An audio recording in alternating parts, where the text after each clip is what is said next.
Chapter 1198. My lord, there are 3 routes. Judging from the smell, they took the more concealed route. However, the other 2 routes have been destroyed, and I suspect that the humans came through these 2 routes. After all, that small path can't carry too many people and can't transport supplies. The Earth Spirit's mount was a pangolin-like creature with an extremely sensitive sense of smell. If the Aboriginals hadn't destroyed the original route in advance and used some tricks, the route would have been confirmed by now. Where did that woman come from? The Sage King asked angrily. Although he wasn't dead, he was in a miserable state. A large amount of hair had fallen off, his body was festering, and he was vomiting blood. This was a constant challenge to his nerves. It's that concealed route. The rest of you will split into 2 and follow those 2 routes.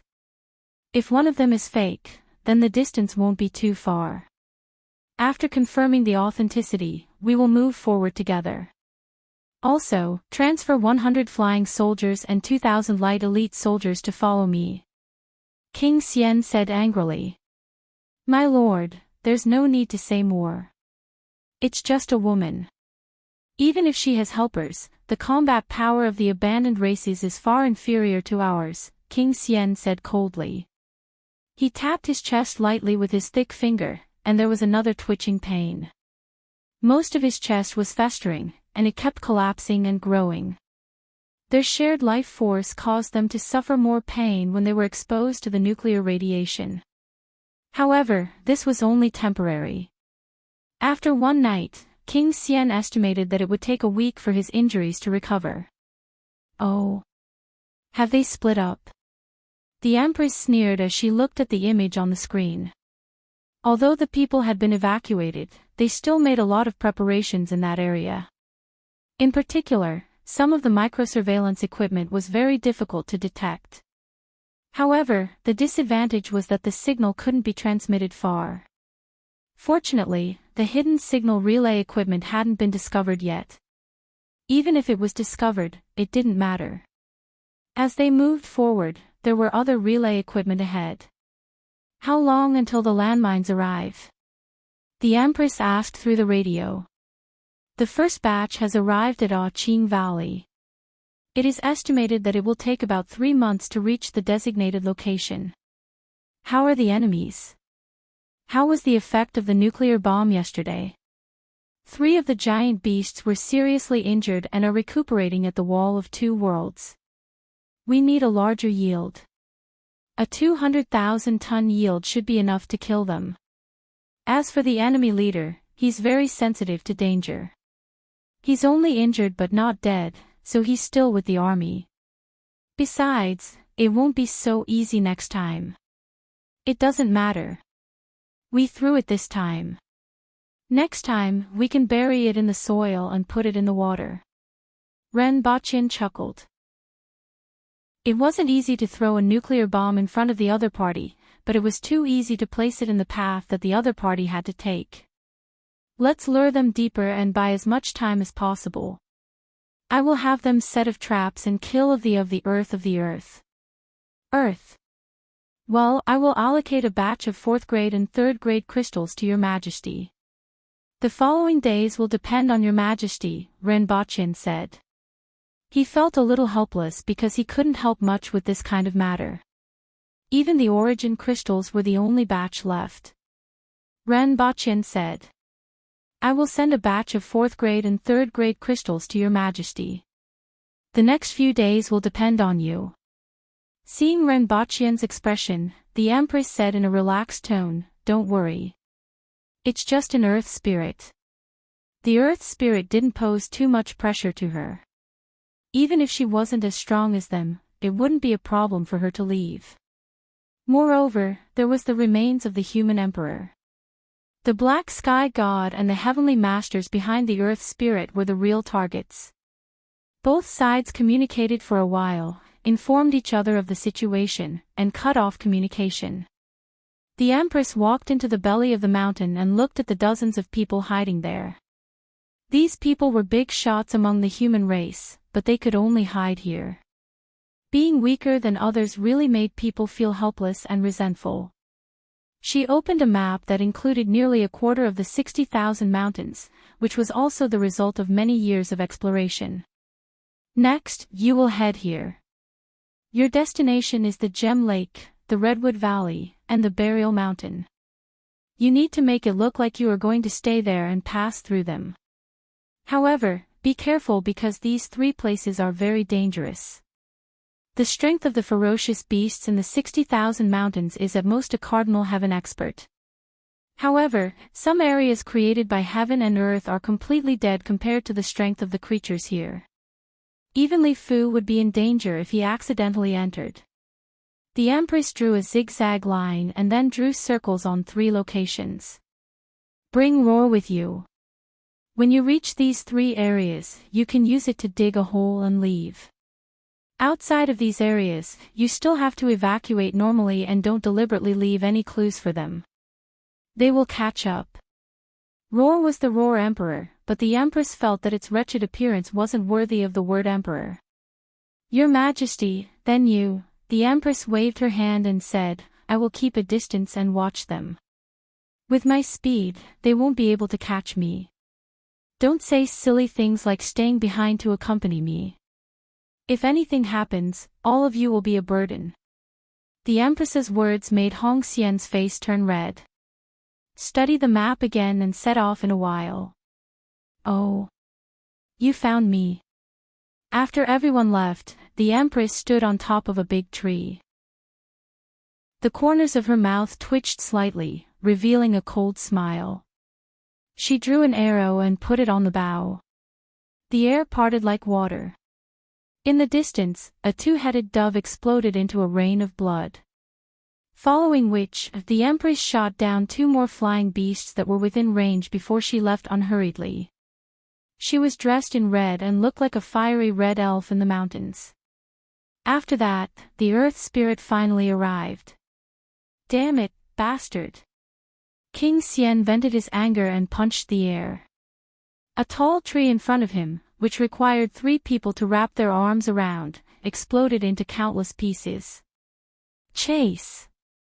After chasing for 3 days, the anger in the Sage King's heart burned even brighter.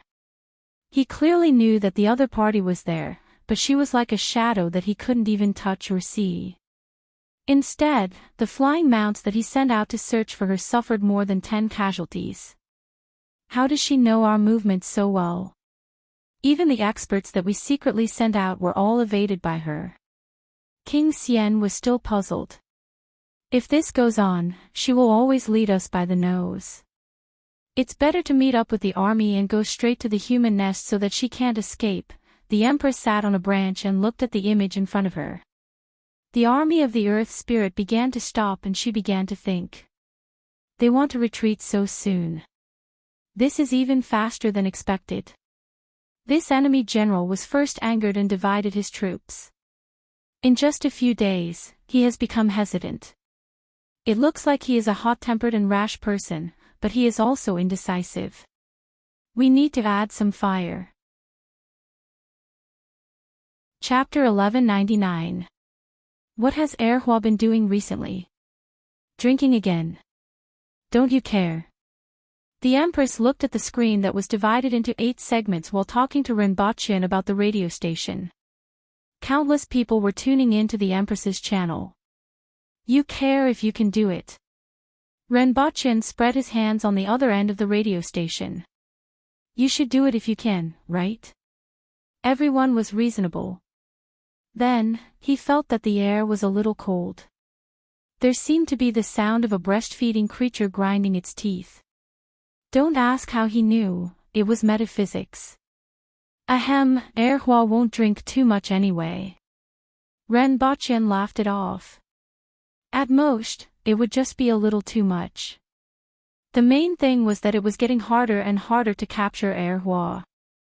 Currently, only Lin Chaola, Xianjia, and the old lady in Qingxin Palace Hall who coughed so much that she almost vomited out her heart and lungs were at the cardinal heaven level. The former was addicted to sleeping, while Xianjia was addicted to electric shocks. It was better to let the old lady in Qingxin Palace Hall enjoy her old age. But it's not a big deal. Hua is quite popular among the people now, Ren Baqian said after some thought. Hua often appeared on the streets and was the easiest member of the royal family for ordinary people to see. Of course, there were only 3 members of the royal family, excluding the 2 emperors who had disappeared and his brother-in-law who had also gone missing. In addition, Hua was straightforward and chivalrous, so he had a good reputation among the people. Forget it. The Empress rubbed her forehead. She couldn't care less and sometimes felt helpless. However, no matter how she looked at it, Hua was a small matter. They are here. The Empress glanced at the movement on the screen and smiled. Be careful, Ren Baqian warned. I know, but we have to give them some hope. We have to pay more attention to the other side. The Empress ended the call and looked at a group of about 500 Earth spirits leaving the campsite on the screen. She deliberately left some traces so that the birds in the distance could see where they were landing and acted as if they hadn't noticed them. As expected, the other side took action. Unfortunately, it's not time yet. The Empress felt a little regretful. Ever since she was born, she had never lost. She hated losing.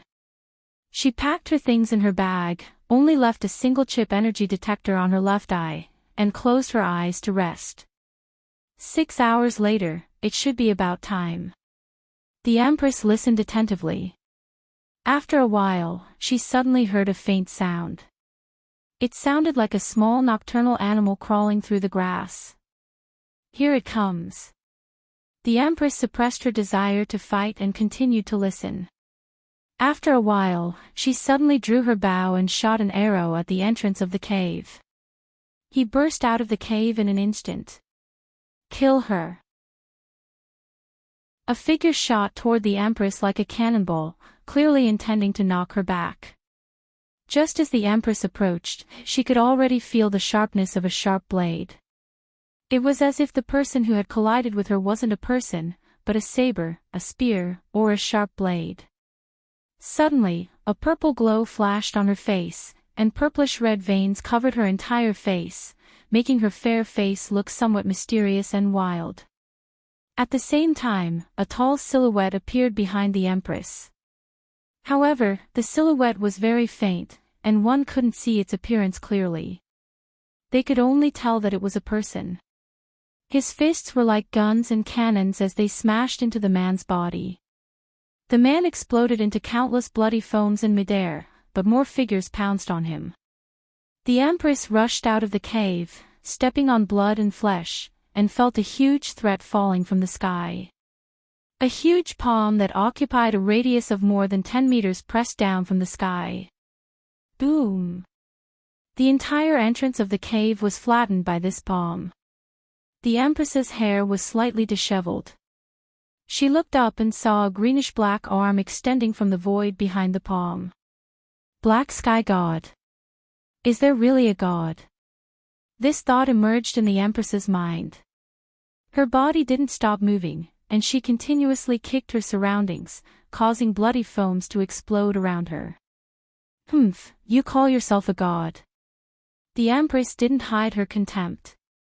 The power of the other party's palm was astonishing, and it seemed to have wiped out half of the mountain with just a casual swipe. However, what surprised the Empress even more was that the other party attacked from the void. Otherwise, in terms of power, it wouldn't even be comparable to a nuclear bomb. If this was a god, then the humans on Earth could have called themselves gods long ago. You are courting death. A deafening roar came from not far away. The earth was shaking. The Sage King was running on the ground, and the ground undulated like water. An angry voice came from the void. Boom! The Empress collided with the Sage King, who was running wildly. The Empress flew backward, spat out a mouthful of blood, and then disappeared into the night. The Sage King's arms exploded, but his flesh kept wriggling, and after a while, a new pair of arms grew out. For insulting the gods, I will definitely exterminate all of you humans. I will grant you the most painful death to appease the anger of the black sky god. Ha! In the night, the Empress flipped in the air, stepped on the air, and leaped a few hundred meters away. She only sneered when she heard the angry roar behind her. Enough acting. The Empress shook her hands, felt her chest churn, and spat out another mouthful of blood.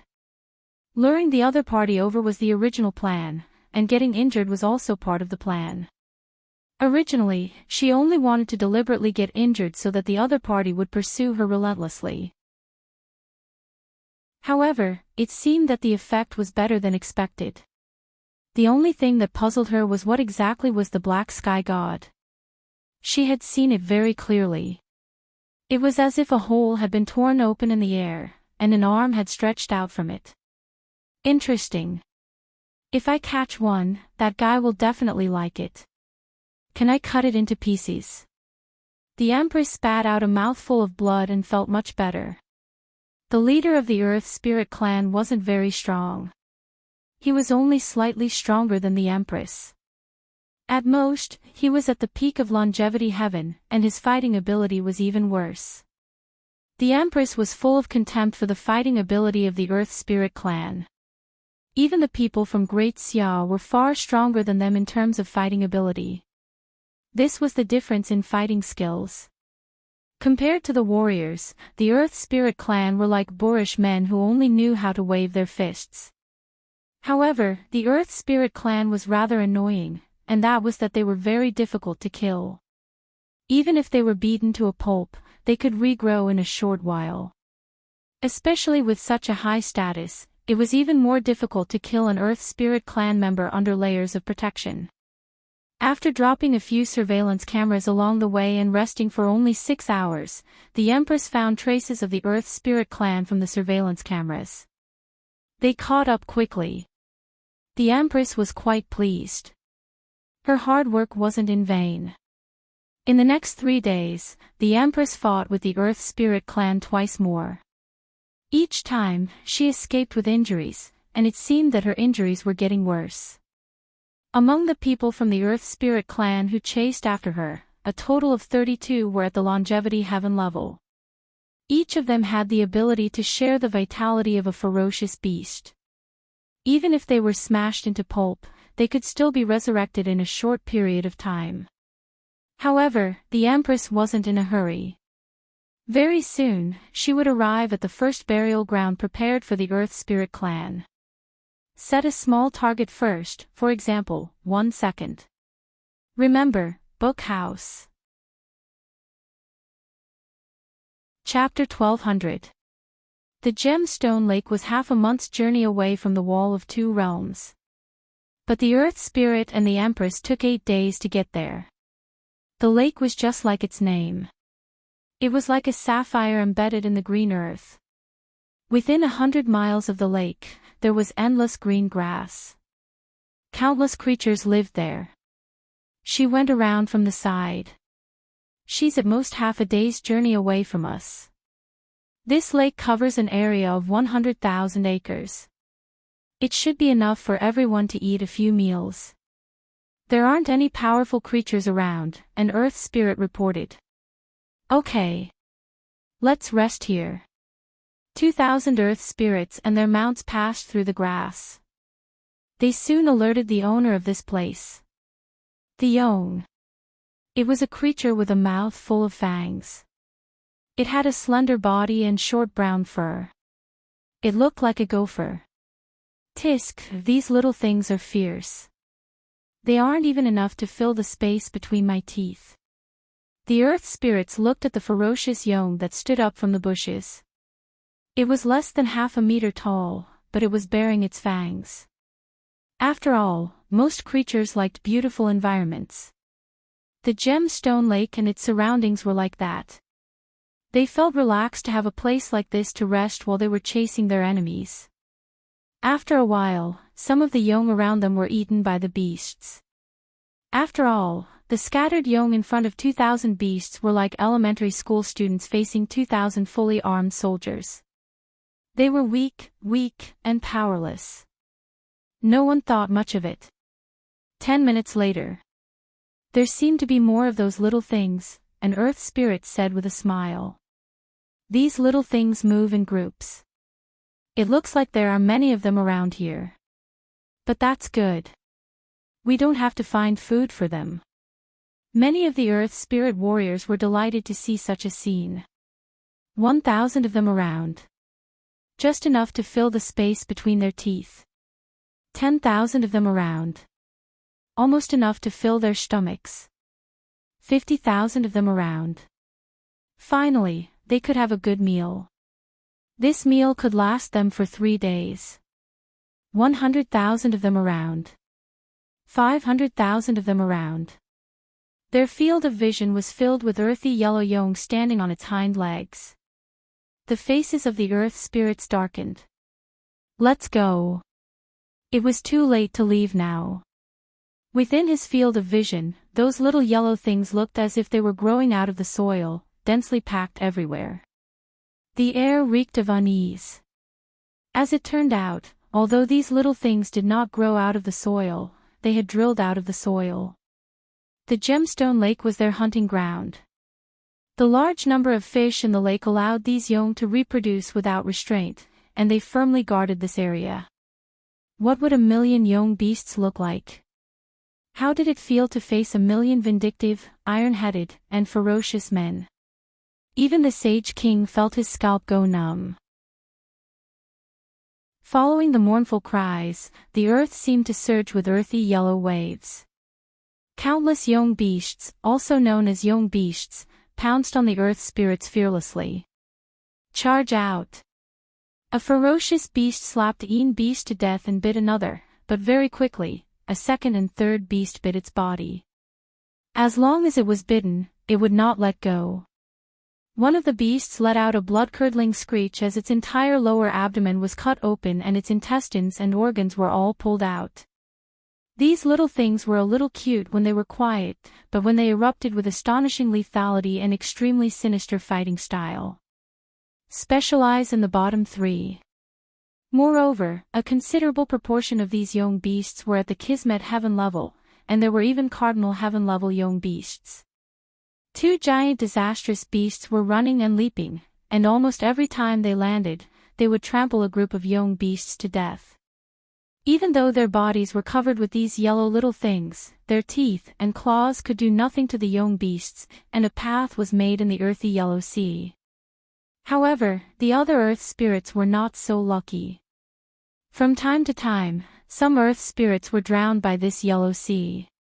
There was even a cardinal heaven-level giant ape that had its anus burst, and its intestines were directly pulled out from its anus. The scene was extremely cruel. Damn it! The Sage King cursed angrily. He pounced and punched the surroundings, as if a cannonball had landed on the ground, creating many deep pits. Countless yong beasts were turned into minced meat. However, the yong beasts did not have the slightest bit of fear, and more fearlessly pounced forward. The Empress sat in the underground cave and watched the scene of the war erupting on the screen. She was watching with great interest. A few winged cavalry warriors had set up camp at this gemstone lake in the past. When she was preparing to retreat, she had thought of this, and now, it was indeed effective. Even though most of the yong beasts were 4-way heaven level, with a small number of Kismet heaven and cardinal heaven level beasts, as long as there were enough of them, they could cause great trouble for the other party. In particular, the yong beasts were not afraid of death. Their fur could absorb force, they were fast, and they specialized in attacking their lower abdomens.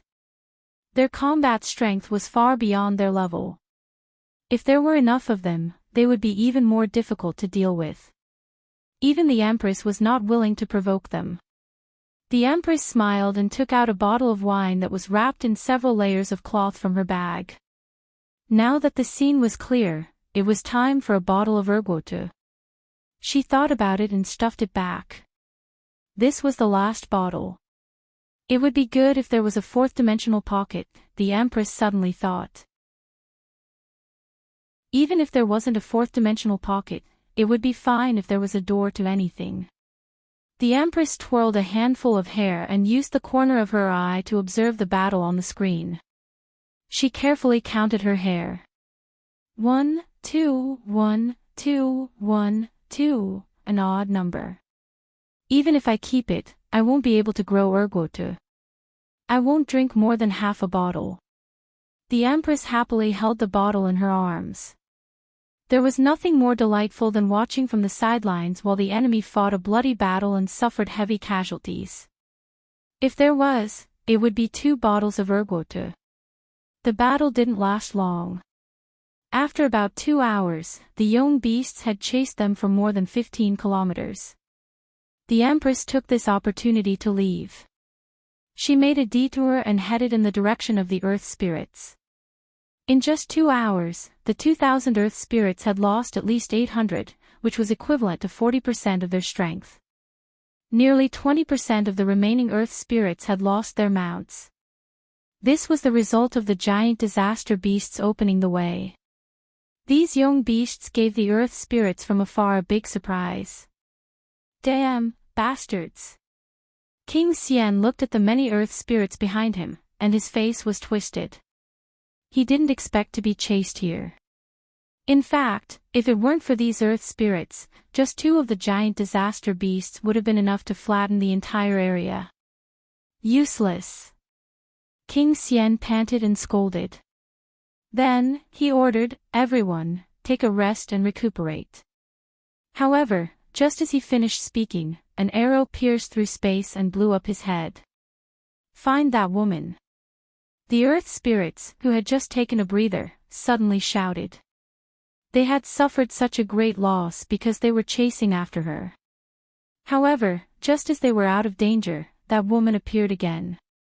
The flesh on King Xian's shoulder wriggled and returned to normal in no time.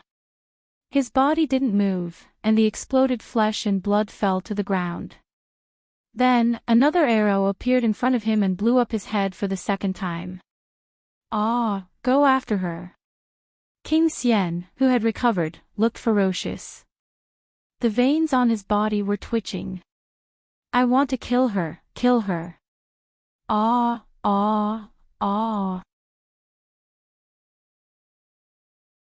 Chapter 12:01. My attitude in admitting my mistake is very sincere. From March onwards, the updates became unstable. However, at the very least, I would be able to replenish 100,000 words by the end of every month. Ever since I was sealed and released, a string in my heart seemed to have broken. My condition had deteriorated severely. Other than writing the beginning of the anticipated new book, I didn't continue writing. The updates of the Empress's novel were also extremely unstable. Especially recently, I have been in a state of wondering who I am, where I am, and what I am doing every day. Last night, I wrote more than 500 words. In the morning, I was still wondering what exactly I was writing. My mind was blank. Currently, the Empress was finishing up the novel. Her original plan was to finish it by the end of this month. However, it seemed impossible now.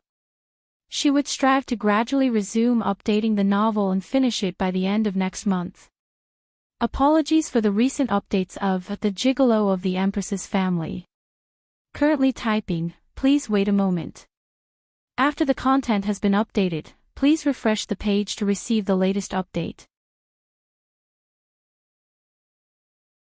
Chapter 12:02. Although I rarely communicate with everyone in the book review section or other places, I've always been very grateful for everyone's support. I'm just as worried as you are about whether this book will end badly or not.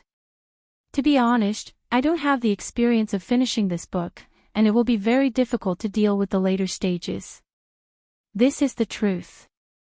The original plan for this book was to be less than 3 million words, and the plot was to defeat the 10,000 races. As early as 2 or 3 months ago, I started preparing to wrap things up. However, it was still quite difficult for me to wrap things up. As for the war with the 6 races, how many readers would be willing to read a war plot that was hundreds of thousands of words long? Including me, most readers wouldn't like a war plot that was hundreds of thousands of words long. That's why I didn't intend to drag out the war plot too long from the very beginning. As for when I'll finish this book, I'll decide whether or not to extend it based on the progress of the plot and the updates in the next 2 months. I definitely won't rush to finish this book by the end of next month based on the current update speed. Just now, I seriously considered deleting the new book that had already been submitted for review, and I'll release it next month based on the situation of this book. In the end, I discovered that I couldn't delete it. If I release it, then so be it. Fortunately, there were still some drafts for the new book. The new book didn't have much to do with the update status of this book. They were all written before the middle of last month, and they hadn't been touched for a long time. As for this book, I'll do my best to give everyone an explanation. Chapter 1203. In the following days, if one looked at the Earth Spirit from a third party's point of view, it was easy to see that the Earth Spirit hesitated when advancing or retreating. It should be said that the Sien King hesitated. Just like the Empress thought, the Sien King was irritable and indecisive. He was often so angry that he wanted to fight for his life, but he regretted it after calming down and wanted to retreat from time to time. Then, at this moment, the Empress jumped out like a gangster who was setting up a trap. She acted like she was saying, "Come on, come and chase me." She was injured and vomited blood. She put in a lot of effort. Then, the Sien King rushed up excitedly and found that he was hit in the face with a stick. Their brains aren't that good either. How did they manage to drive all of you to this place in the first place? Sometimes, the Empress would speak to the air with a teasing tone. Of course, this was just a small song to kill time. The human race wasn't facing the Earth Spirit, which was only a middle-level race. To be honest, some of the Earth Spirit's abilities were very powerful, such as taming beasts and sharing lives. If the human race had this unique ability, who would dare to say that they were a middle-level race? However, it was precisely because the human race had nothing and struggled to survive that they were able to rise from a low-level race to a middle-level race. This could be considered as having a disadvantage for every advantage. 1 month later, the Earth Spirit lost more than half of its people in the Red Jade Valley.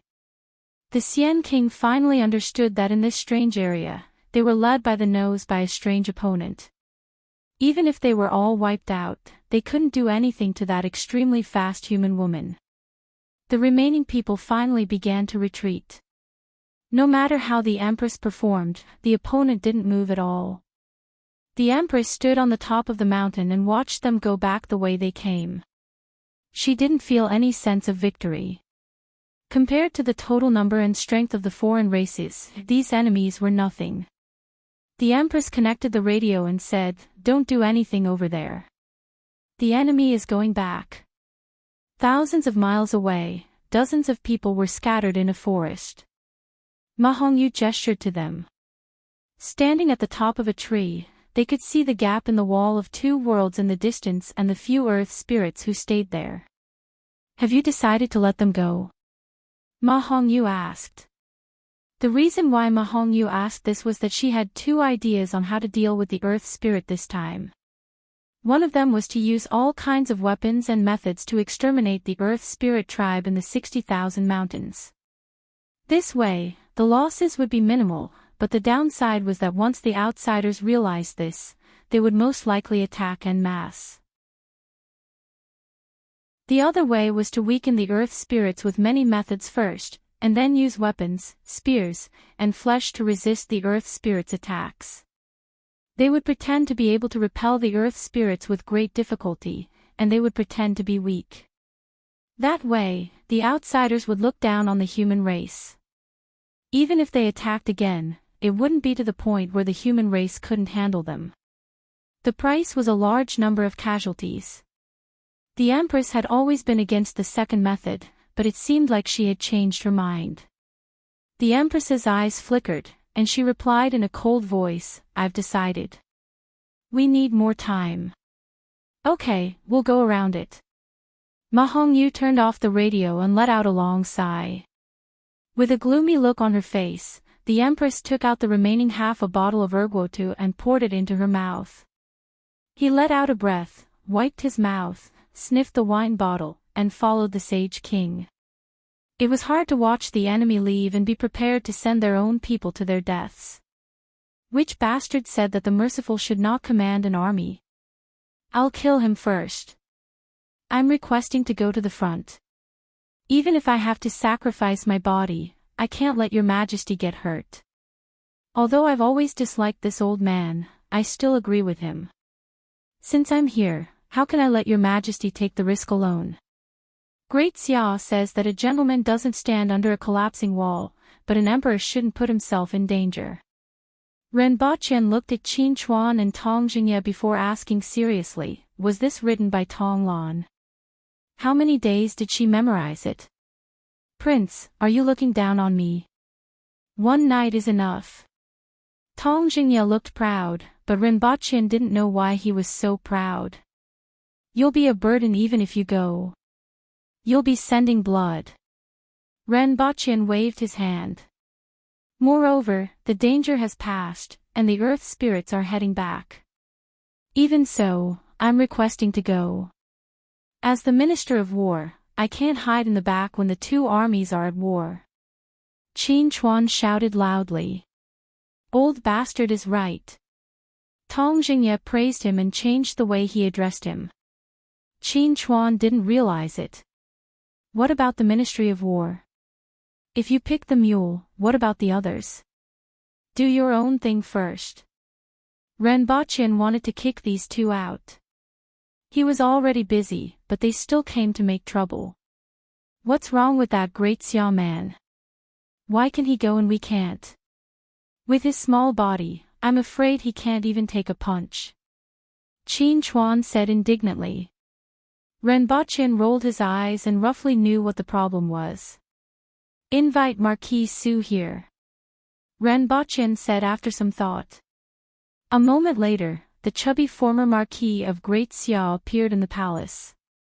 He looked at the tall and fierce-looking Tong Jingye and Qin Chuan with his small eyes and broke out in a cold sweat.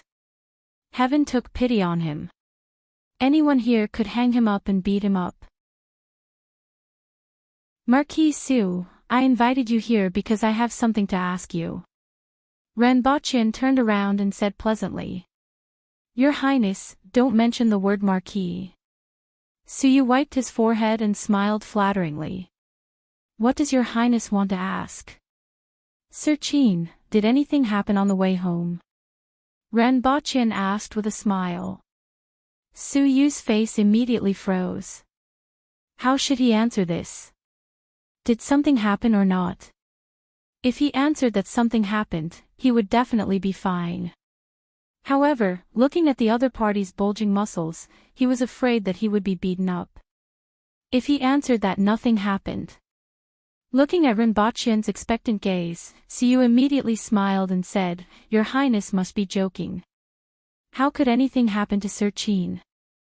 Ren Baqian nodded with satisfaction. Sirs, please go back. Exange, send the two ministers out of the palace. Ren Baqian immediately asked them to leave. Qin Chuan's face twitched. He stared at Ren Baqian for a long time but didn't understand what he meant. Finally, he glared at Suyu, swung his sleeves, and said, Your Highness, you have to give me an explanation. I will give you an explanation soon, Ren Baqian said with a smile. Then, he waved at Exange and whispered in her ear, Follow Sir Qin and see if anything happens on the way home. He also wanted to see how good Su Yu's poisonous healing skills were.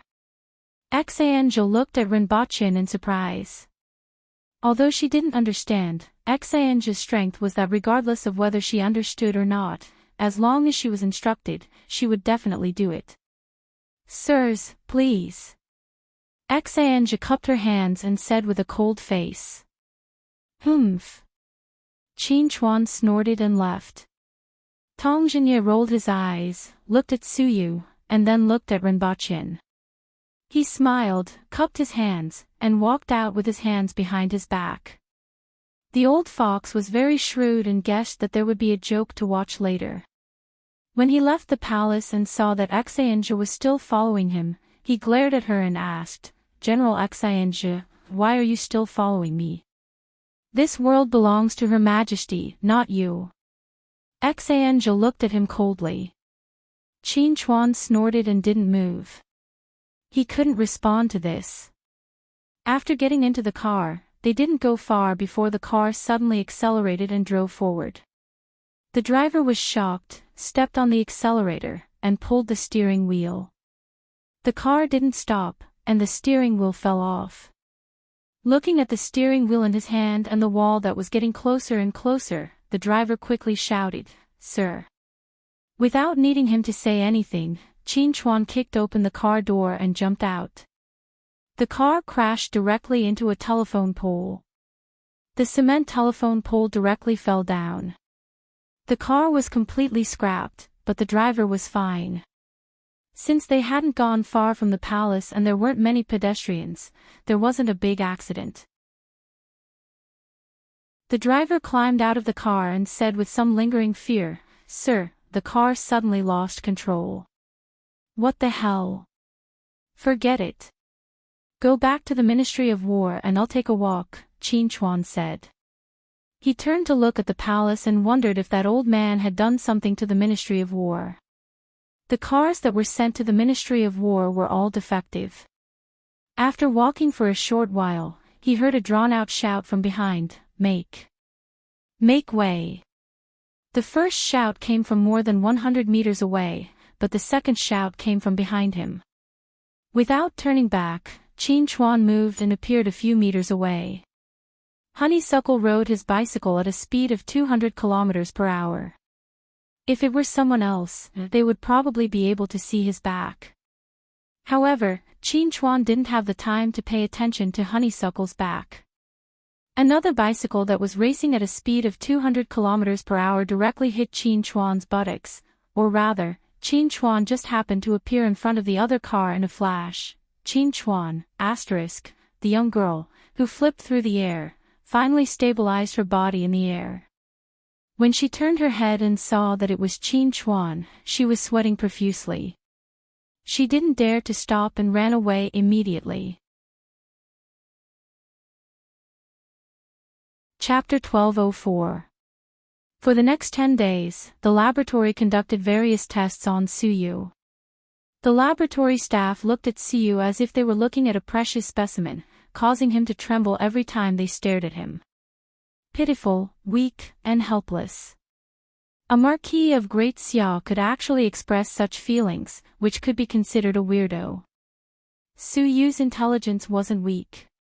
In fact, it could even be said that he was quite strong. Although he wasn't a typical military strategist, he could be said to be powerful when paired with his poisonous healing ability. However, the most amazing thing was his ability to pretend to be a coward. This could also be said to be his biggest weakness. He was too cowardly. According to him, "I clearly know that you won't do anything to me, but I'm afraid. Everyone, you must hit harder, harder." From this, one could see what kind of person he was. His ability is very similar to that of the Bichi, but he doesn't need to be in direct contact or seen. It's a little like a verbal command, but it's the opposite. Renbochin carefully read the report on the table. The range of influence can reach up to 500 kilometers based on his situation in the Great Xia army, but as the range increases, the effect will decrease. The effect will be affected by time. The longer the time, the lower the effect. The magnitude of the effect will be affected by the strength. For a Cardinal Heaven expert, he will at most encounter some accidents and suffer some minor injuries. The duration is also very short. If the strength is too high, it will also cause a backlash. For example, when he exerts influence on Jinrenli, it will cause a backlash. This effect should be related to his own strength. The effect is better on targets with a small gap in strength, and the effect is minimally affected by the number of people. For example, one Kismet Heaven expert may receive an effect with an index of 5, 100 Kismet Heaven experts will receive an effect with an index of 4, 8, and 10,000 Kismet Heaven experts will receive an effect with an index of 4. However, we speculate that there should be a limit. If this limit is exceeded, he is likely to suffer a backlash. However, his ability has some other strange effects, such as affecting people's judgment. Renbachian's expression changed. This is a little interesting. After hearing about Su Yu's situation from Qing Lian, he had this conjecture, and the laboratory had now fully confirmed it. The laboratory did an experiment by changing the positions of 3 poker cards on the table and then finding one of them. Ever since Su Yushir came here, no one had ever picked the right card. Even if they weren't fast enough, and even if they were staring at the card, they would somehow change their minds when choosing. There were all sorts of reasons for changing one's mind, such as forgetting, seeing wrongly, feeling that one was right, intuition, or many other reasons. This also proved why Great Xia would always inexplicably lose when the Revolutionary Army fought against the Great Xia soldiers. For example, when 2 armies left the city for a pincer attack, one of them went the wrong way, or the general suddenly made some low-level mistakes. In a battle between 2 armies, this was a great killing weapon. Get ready. We'll set off for the 60,000 mountains tomorrow. In addition to playing to your strengths, you also have to show your strategic ability. Renbachian pointed at Su Yu. I will obey your orders, Your Highness. Su Yu had always been obedient. Then he asked worriedly, will they listen to me? You just need to make your own suggestions. As for the rest, trust needs to be nurtured, Renbachian said meaningfully. Understood. Don't think too much and just do what you have to do. The most important task for you is to improve your strength and reach the spirit will level. Renbachian waved his hand. Su Yu immediately looked bitter. It wasn't easy to reach the spirit will level. He knew what kind of talent he had and that the man will level was already his peak. I will arrange this. Renbachian decided that even if he had to use the whip and pile up heavenly treasures, he would still reach the spirit will level. After Siyu left, Renbachian fiddled with a pitch-black crystal ball in his hand. Looking carefully inside, one could see a figure inside. It was a woman sitting cross-legged, surrounded by darkness as if she was in an endless void. The woman's appearance was slightly blurred, but it gave off a sense of familiarity and intimacy. Anyone who saw the figure in this crystal ball would feel the same way. It took a lot of time on Earth to make this. The woman's appearance was finalized after countless calculations. It was filled with all kinds of characteristics of motherhood and fantasy. Anyone who saw it would have the same feeling, peace of mind, warmth, admiration, and so on. In addition, the biggest feature of this crystal ball was that it could see the same scene from any angle, which was the front of the woman. Whether it was up or down, left or right. This alone took countless people and countless efforts to finally achieve. The identity of the woman in the crystal ball was the Ajati matriarch. After the breakthrough in technology, it wasn't difficult to make crystal balls. Renbachian made thousands of them and prepared to send them to the 60,000 mountains and find an opportunity to hand them over to Lin Dong. With this thing, he believed that it would be easier to preach. This kind of technology was considered high-end even on Earth, let alone in this world. It was enough to be regarded as a treasure, and it was easier for people to recognize the Ajati matriarch. At most, other people would hang a portrait or make a sculpture. How could the effect be as good as this? There were no blind spots, and only one side could be seen from any angle. This was in line with the identity of the Ajati matriarch. Father, what's that in your hand? A yo-yo. Honeysuckle bounced in and saw the ball in Renbachian's hand. Renbachian was so angry that he almost laughed. Nonsense, have you ever seen such a big yo-yo? Let me see. Honeysuckle was always very interested in the things that Renbachian fiddled with. Children were very interested in the things that their parents always fiddled with, such as cell phones and tablets. Honeysuckle was no exception. Renbachien threw it to her and said, "I'm going to the south tomorrow. Come with me." "Okay." Honeysuckle grinned and squinted her eyes when she heard that they were leaving the capital. After a while, she was surprised and asked, "Who is this woman?" "Father's old lover. She's so beautiful." "Nonsense." Renbachien wanted to slap her. Why was this child so mischievous? It can actually follow my point of view. Is this the technology of sight sensing? Honeysuckle turned her neck and looked left and right, but she couldn't see the back. The more she couldn't see, the more she wanted to see. She simply thought of a way to put the crystal ball on a cylindrical flower stand and then circled around it. It was as if there was a tornado in the hole. After half a minute, Honeysuckle stopped and looked surprised. Is technology so advanced now? She rolled her eyes and smirked. "Father, this thing can sense sight, right? If two people look at it together, will it spin? Like a spinning top?" "You can try." Renbachien rested his chin on his hand and smiled. After a while, after Renbachien's experiment was fruitless, Honeysuckle found a mirror and realized that no matter how she looked at it, she could only see the front. At this time, Honeysuckle was a little surprised. "What is this?" "Ajati matriarch." Honeysuckle immediately put the crystal ball in front of Renbachien and put her palms together. "Amitba." Renbachien shook his head slightly. This child was too mischievous. Enchuan City. This had always been Dao's largest base in the 60,000 mountains. The Protectorate of the South was located here. When Renbachien alighted from the plane, he heard Lu Hua shouting beside his ear, "Father, what are they riding? Are those spiders?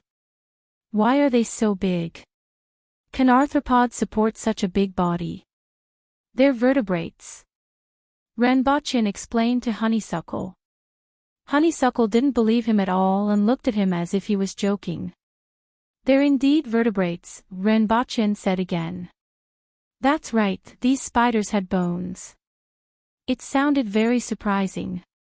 Perhaps it was a vertebrate with the appearance of a spider, which might be more acceptable.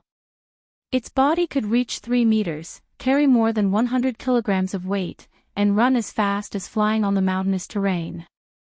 This was a species found in the depths of the 60,000 mountains. Due to its living environment and food, its population wasn't large. However, after 10 years of artificial breeding after its discovery, it had gradually replaced the jumping goat and mountain-gazing bird as the main mounts in the 60,000 mountains. After a while, Renbachien saw Shiwanya rushing over in Enchuan City.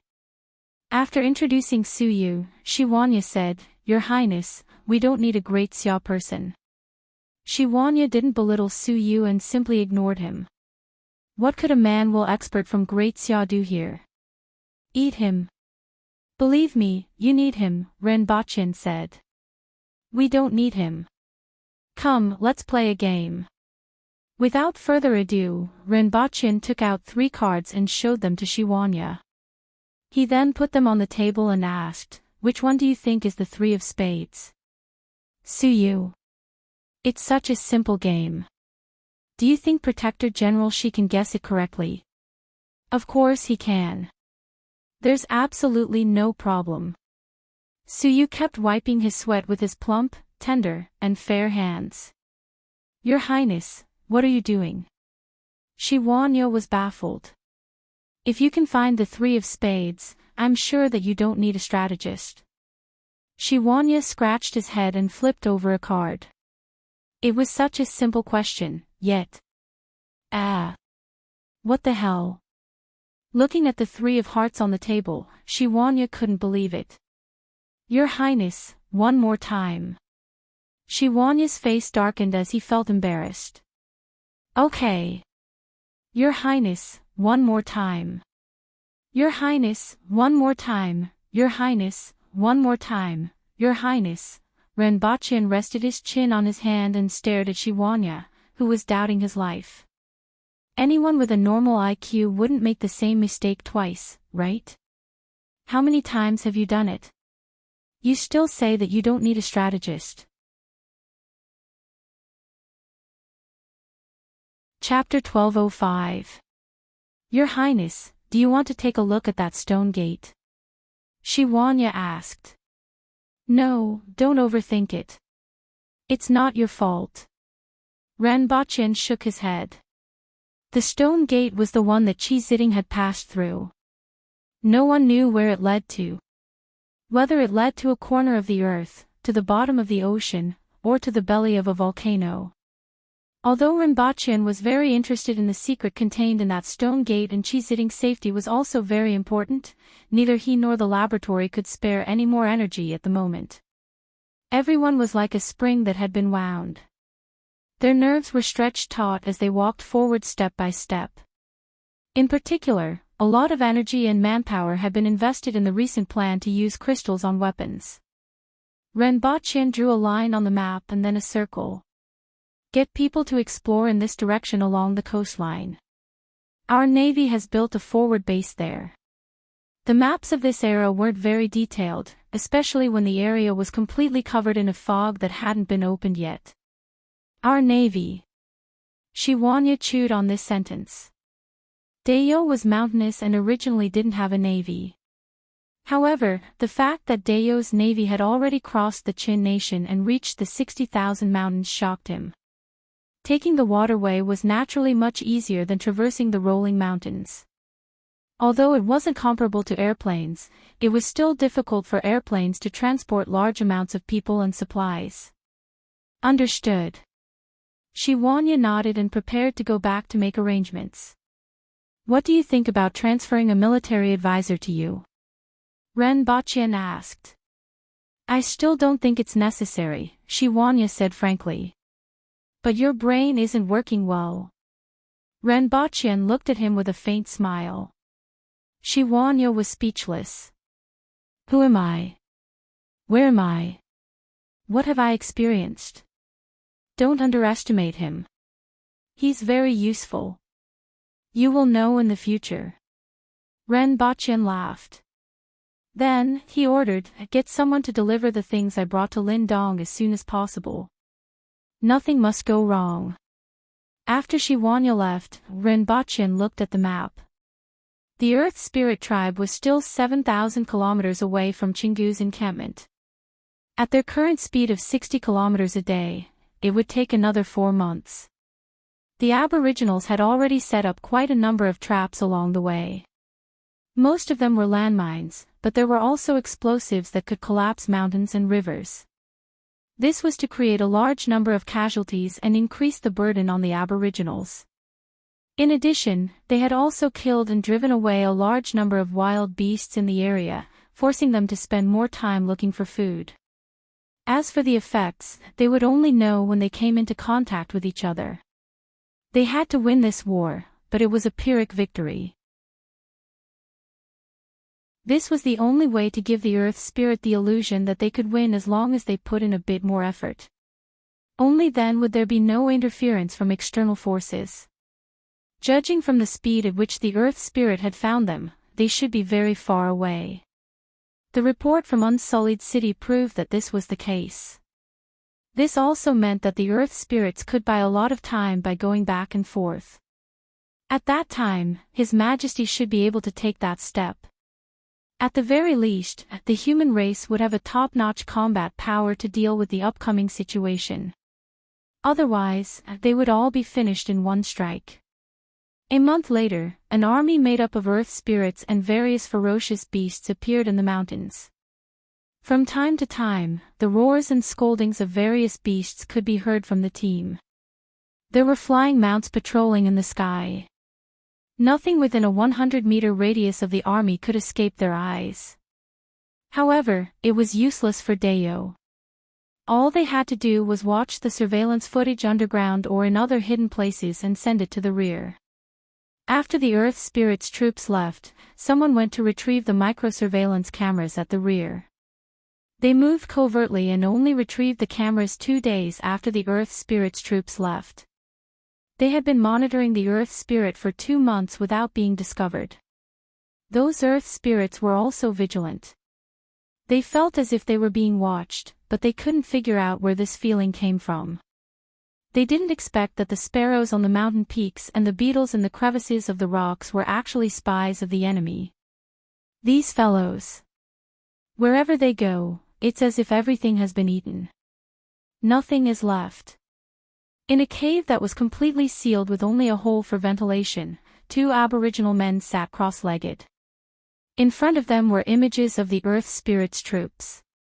They had participated in retrieving the surveillance cameras and were a little angry after seeing the areas that the Earth Spirit's troops had passed. The Aboriginals lived and died in the mountains. The 60,000 mountains was their final resting place. Everyone loved this land from the bottom of their hearts. The more we wait, the angrier we feel. Their movements are all under our control now, and we don't know when they will strike. Don't worry, there will be a good show soon. What do you mean? Didn't a group of people come here a few days ago?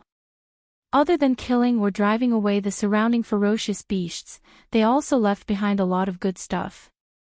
The other man winked. This matter had been buried in his heart for some time, and he could finally talk about it now. What good stuff? Tell me. How would I know? Those people won't talk about this. I just think that they are mysterious.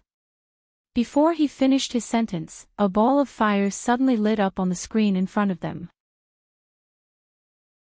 100 miles away, the army of the Earth Spirit clan was advancing. Most of the Earth Spirits were very relaxed. After all, their opponents were just an exiled race, and they couldn't compare to them in terms of strength. They were like fully armed soldiers with steel knives facing a group of lambs waiting to be slaughtered. At least, that was what they thought. However, there was a sudden clap of thunder. Somewhere in the army, there was a sudden burst of fire.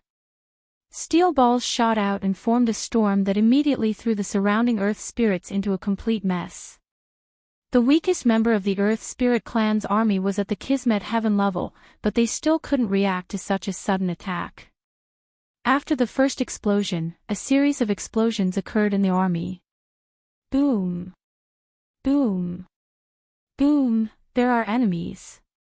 Are the flying troops eating **T?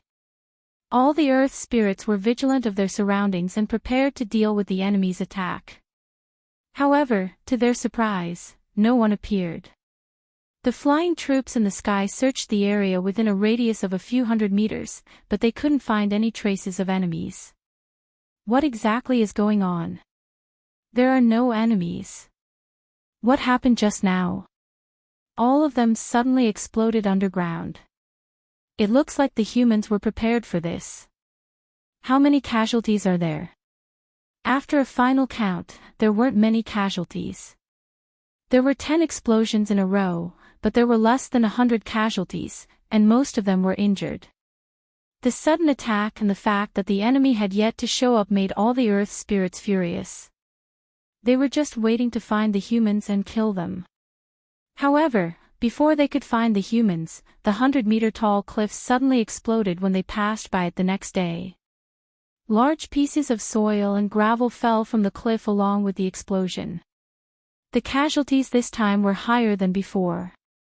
There were more than 200 casualties. Just like before, they didn't see any enemies. After 2 similar encounters, all of the Earth Spirits became more cautious. However, the reality told them that it was useless. After only half a day, there was another explosion. They stepped on a mine again. Since it wasn't. Chapter 1206. In the 60,000 mountains, there were some changes in the formation of the Earth Spirit as they advanced. A few giant elephants, which looked like mobile houses, walked in front. From time to time, some elephants would stop, and soon, some Earth Spirits began to dig the ground. After a while, They dug out a palm-sized ball and carefully carried it to the army. "Left General, I found something. It's this thing. Those humans buried it in the ground and will explode when we pass by. Let me have a look." The Left General was an earth spirit with only one eye. His other eye seemed to have been gouged out by something. "This thing looks quite exquisite. What's inside? Study it and see how to dismantle it without damaging the inside. I want to see what exactly it is." Left General bared his fangs. "What does it mean that there's a red light here? Beep. Beep. Boom." Sparks mixed with metal balls sprayed everywhere. "Left General. I'm fine." Shrouded in black smoke, Left General waved his hand, revealing a face that was inlaid with countless steel beads. With a wave of his hand, the steel beads fell. To him, these things couldn't even break through his defense. Even if a Kismet Heaven expert was blown up, he would only suffer minor injuries as long as he didn't hold it right in front of his eyes like this. Search again. They must have left many behind. Those mines and bombs seem to be working well. There are very few deaths, but most of them are injured. Although they recover quickly, it takes up a lot of their energy. Their reconnaissance range has tripled, and they are advancing in a scattered formation. According to our observations, they are starting to get anxious. In addition, they deployed some giant elephants to scout ahead. These things have a better sense of smell than saber-toothed tigers and wolves. Some of the landmines were dug out by them. Although they were detonated, the existence of these things is no longer a secret to them. It doesn't matter. They won't have the chance to dismantle them, Renbochin said indifferently. These mines were equipped with sound and infrared imaging devices, and they weren't just detonated by pressure. Even if they cut them open immediately, the core would still explode. It's also a little strange that tens of thousands of people have marched in the 60,000 mountains for so long and encountered mines and bombs from time to time, but their morale hasn't been affected at all. Renbochin crossed his arms and casually said, "There's nothing strange about it. Life with faith is always more determined. It has been like this since ancient times." As he spoke, Renbochin thought of something and asked, "On the contrary, they have expanded the scope of their investigation. Will the people in hiding be discovered?" "That's hard to say. After all, they have many vicious beasts that we've never seen before, and we don't know what kind of abilities they have. Furthermore, after hiding in a small underground cave for a long time, one would need to eat and drink. As long as a trace is left behind, there is a possibility of being discovered," Shiwanya said. "Tell them to be careful. You can relax the surveillance as much as you want. Just make sure they're moving in the right direction and if they've split up their forces. Monitoring their every move isn't the most important thing. The most important thing is to not let them discover our surveillance equipment. Once it's discovered, the first thing to do is to destroy the equipment without any hesitation. I'll have someone inform them. Since they've expanded the scope of their investigation, there will definitely be gaps. If there's a chance, they'll catch some spies. Regardless of whether we succeed or not, as long as we make a move, we must retreat." "Understood." Renbochin thought about it and felt that there was nothing else to say before letting Shiwanya make the arrangements. Renbochin stretched his back and walked around the courtyard. The air in the mountains was much better than in the capital, especially because of the mountainous terrain. It wasn't as hot as the capital. He walked through the courtyard and came to another place. There was a large vat in the courtyard with a fire under it, and Suyu was stewing inside. "Ah, it's hot, hot, hot, hot. Let me out, I'm almost cooked." Suyu was yelling inside, but he was held down by two burly men and couldn't move at all. "Your Highness, I'm almost cooked. I can smell the fragrance." Suyu shouted as soon as he saw Renbochin. "It's the smell of Chinese anise and Sichuan pepper, not yours," Renbochin sniffed and explained. Suyu was speechless. Why did you use anise and Sichuan pepper? Didn't you say you were going to cook me? Suyu was about to cry. It's more effective this way. Ren Bachyan laughed. Suyu wasn't very talented, and he was quite lazy as well. The three visualization technique that the Empress found for Ren Bachyan was extremely difficult to practice, and Suyu couldn't practice it at all. Ren Bachyan could only find a way to force him into the spirit will level, by spending some time, energy, and a lot of resources. Even if he became an earth will expert, it would be much more useful. As for the Sichuan pepper anise, it did have a little effect on the steaming and absorption of several herbs. Even if the effect was small, it was worth it. After visiting Suyu, Ren Bachyan returned to his residence and went straight back to Earth. A few minutes after he sat down, he received a complaint from the school. Ren Bachyan got someone to bring Honeysuckle back and asked with a serious face, "Why did you hit me?" In fact, Honeysuckle mostly bullied people on Earth, saying that he was stronger than him and that he was his little brother. It was child's play. This was the first time that he was actually reported by the school for hitting someone. They didn't believe me when I said that I had 10 days of classes a week. Honeysuckle felt wronged when he mentioned this. He puffed his cheeks like a big hamster.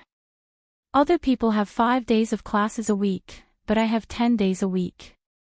No one would believe me if I told them. How good is this? 1 day is equivalent to 2 days. I wish I had 48 hours a day. Ren Bachyan said faintly. Doesn't your conscience hurt when you say this?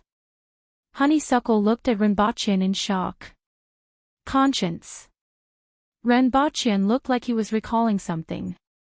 When was the last time someone mentioned this to him? Honeysuckle was even more shocked. Have you forgotten about your feelings? When did you lose your conscience? Ren Bachyan regained his composure and asked, "You hit him because of this?" I didn't hit him. I just lightly hammered him. Honeysuckle was a little bashful. Then you flew out the window. Ren Bachyan pointed at her and sighed. You aren't young anymore. Be more careful next time. Got it. Honeysuckle rolled her eyes, smiled, and said cheerfully, "Father, let me tell you some good news. Something happened to the President of the United States." Oh. What happened? Ren Bachyan was quite interested. He had already avenged half of the previous incident. The United States was heavily guarded, and he didn't even have the chance to cause trouble there. Search online and you will know. I'm leaving. I have an appointment with my classmates to go shopping. Don't drink too much. Ren Bachyan exhorted, but it probably wouldn't be of much use. He took out his phone and found that there were a lot of emails. He opened them and saw that they were from Wanyan, talking about the incident with the President of the United States. Once again, the door was zipped open. This time, it was even more sensational, especially since the woman mentioned a lot of details.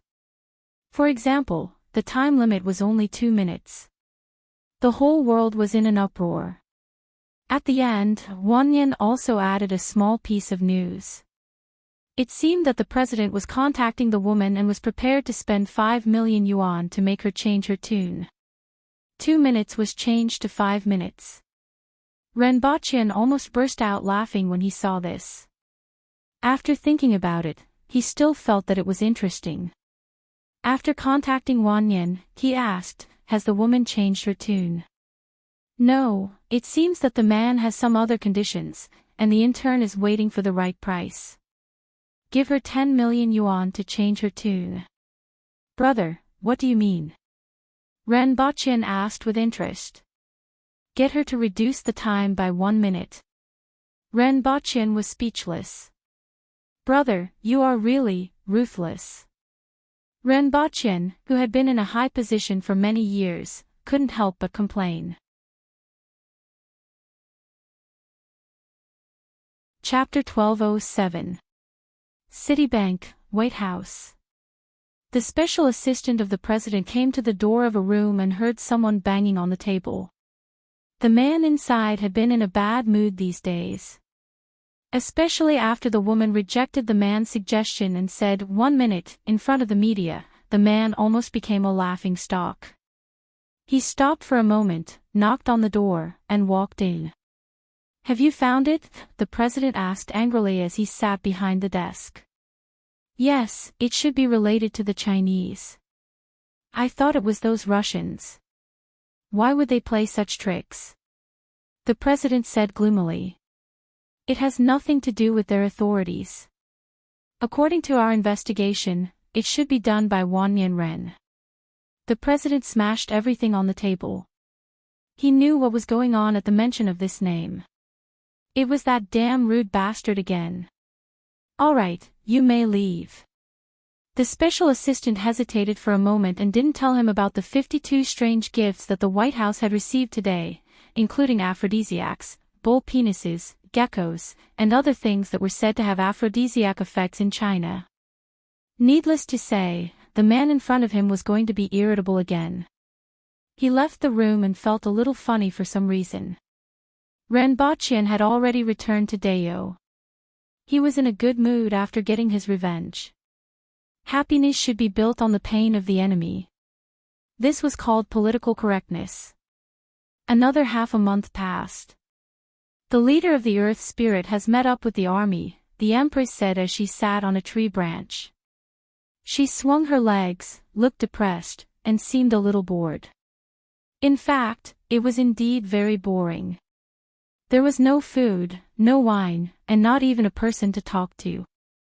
This month was the most boring thing in her life, even more so than when she was in the palace. "What about you, Your Majesty?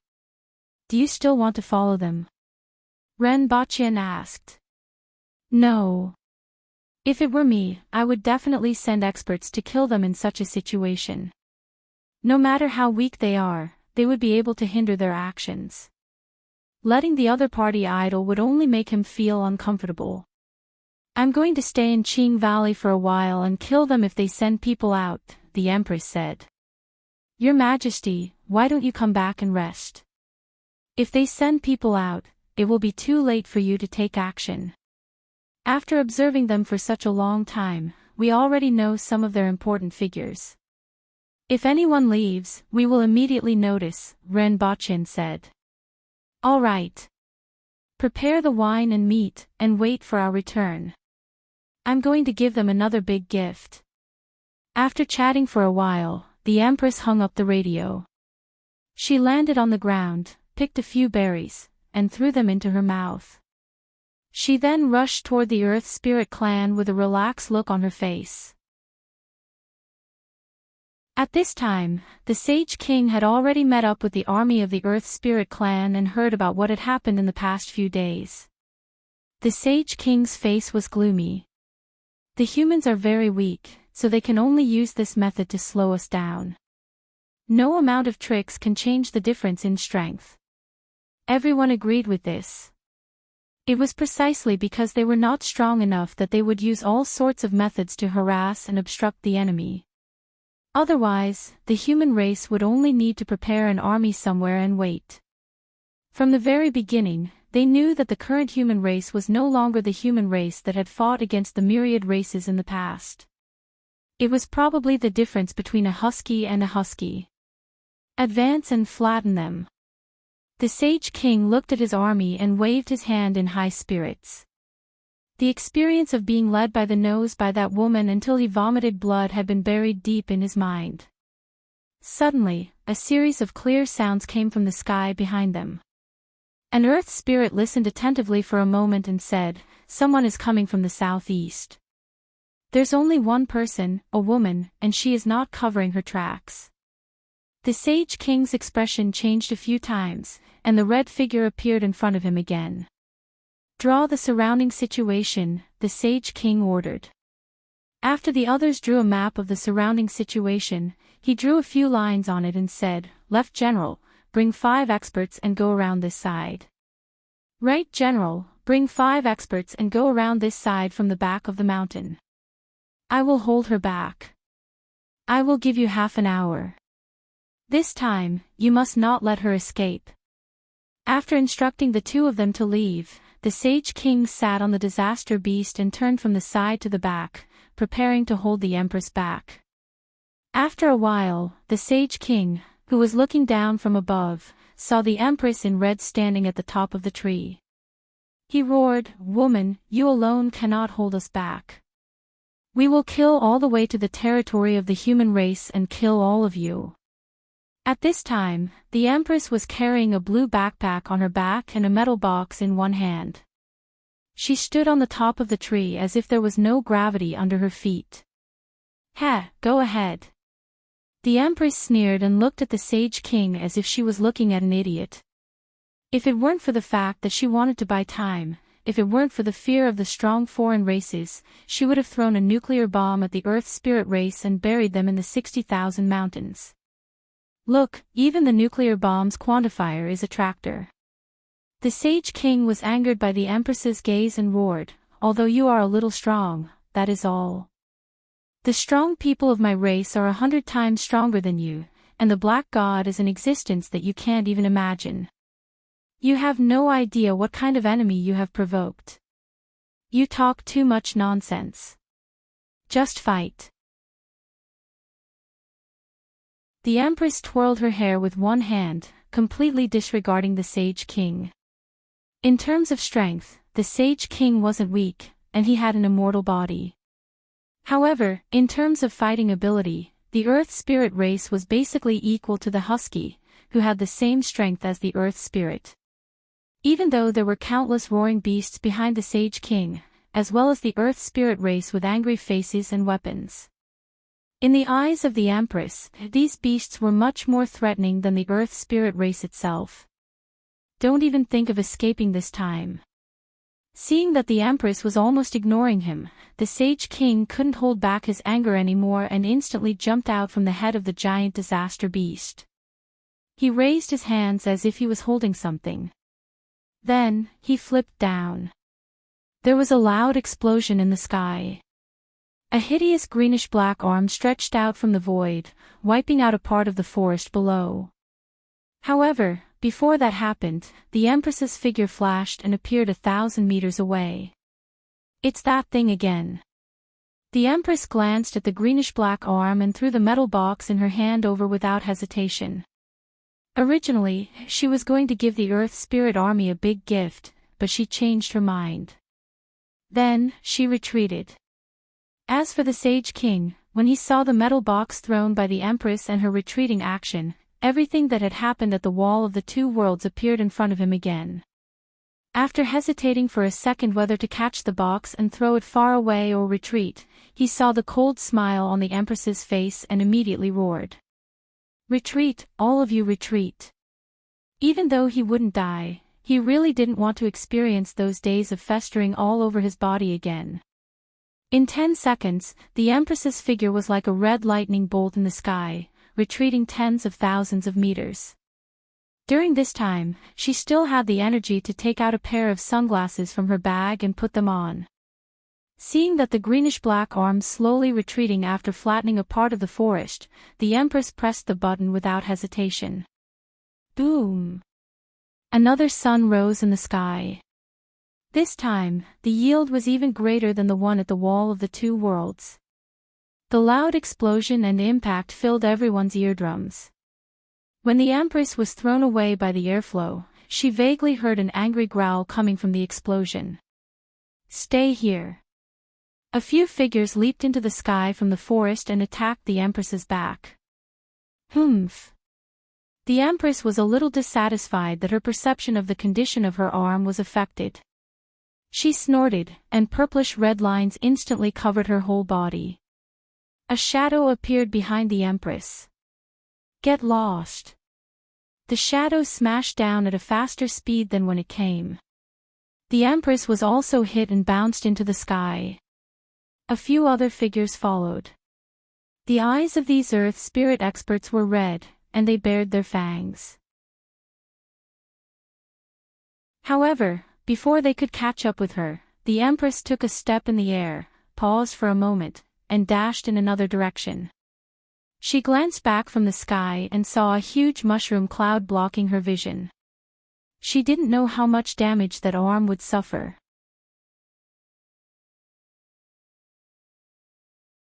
Chapter 1208. At about the same time as the Empress made her move, another massacre was going on at the wall of the two worlds. The giant garden flower crushed the skull of the earth spirit in front of her, licked her finger, and looked around with a bloodthirsty gaze. Donghua Sun suddenly appeared from the shadow of a tiger-shaped beast as if he had emerged from the water. He cut open the beast's abdomen with his dagger. Behind a few earth spirits who were resisting stubbornly, a mirror silently appeared in the air. A whip lashed out from the mirror and grabbed the neck of an earth spirit, dragging it back. After the upper body of the earth spirit was dragged into the mirror suddenly shattered. Only the lower body was left. More than 10 meters away, the upper body of the earth spirit struggled for a while before dying. This battle didn't last long. After all, there were only a few earth spirits left here, and they were wiped out without much resistance in the face of the elite human forces. In the distance, Ma Hongyu held a green balloon between her fingers and gazed into the distance. Inside the balloon was a ferocious bird with sharp beak that was darting left and right. This was a messenger bird sent by the earth spirit. Pack up. Li Fu looked into the distance. According to the previous arrangement, some of you will follow me back to fight the earth spirit. The others will return to where they were before and focus on training without caring about anything else. Next time, it's up to you. Ma Hongyu bowed to Li Fu. Be careful.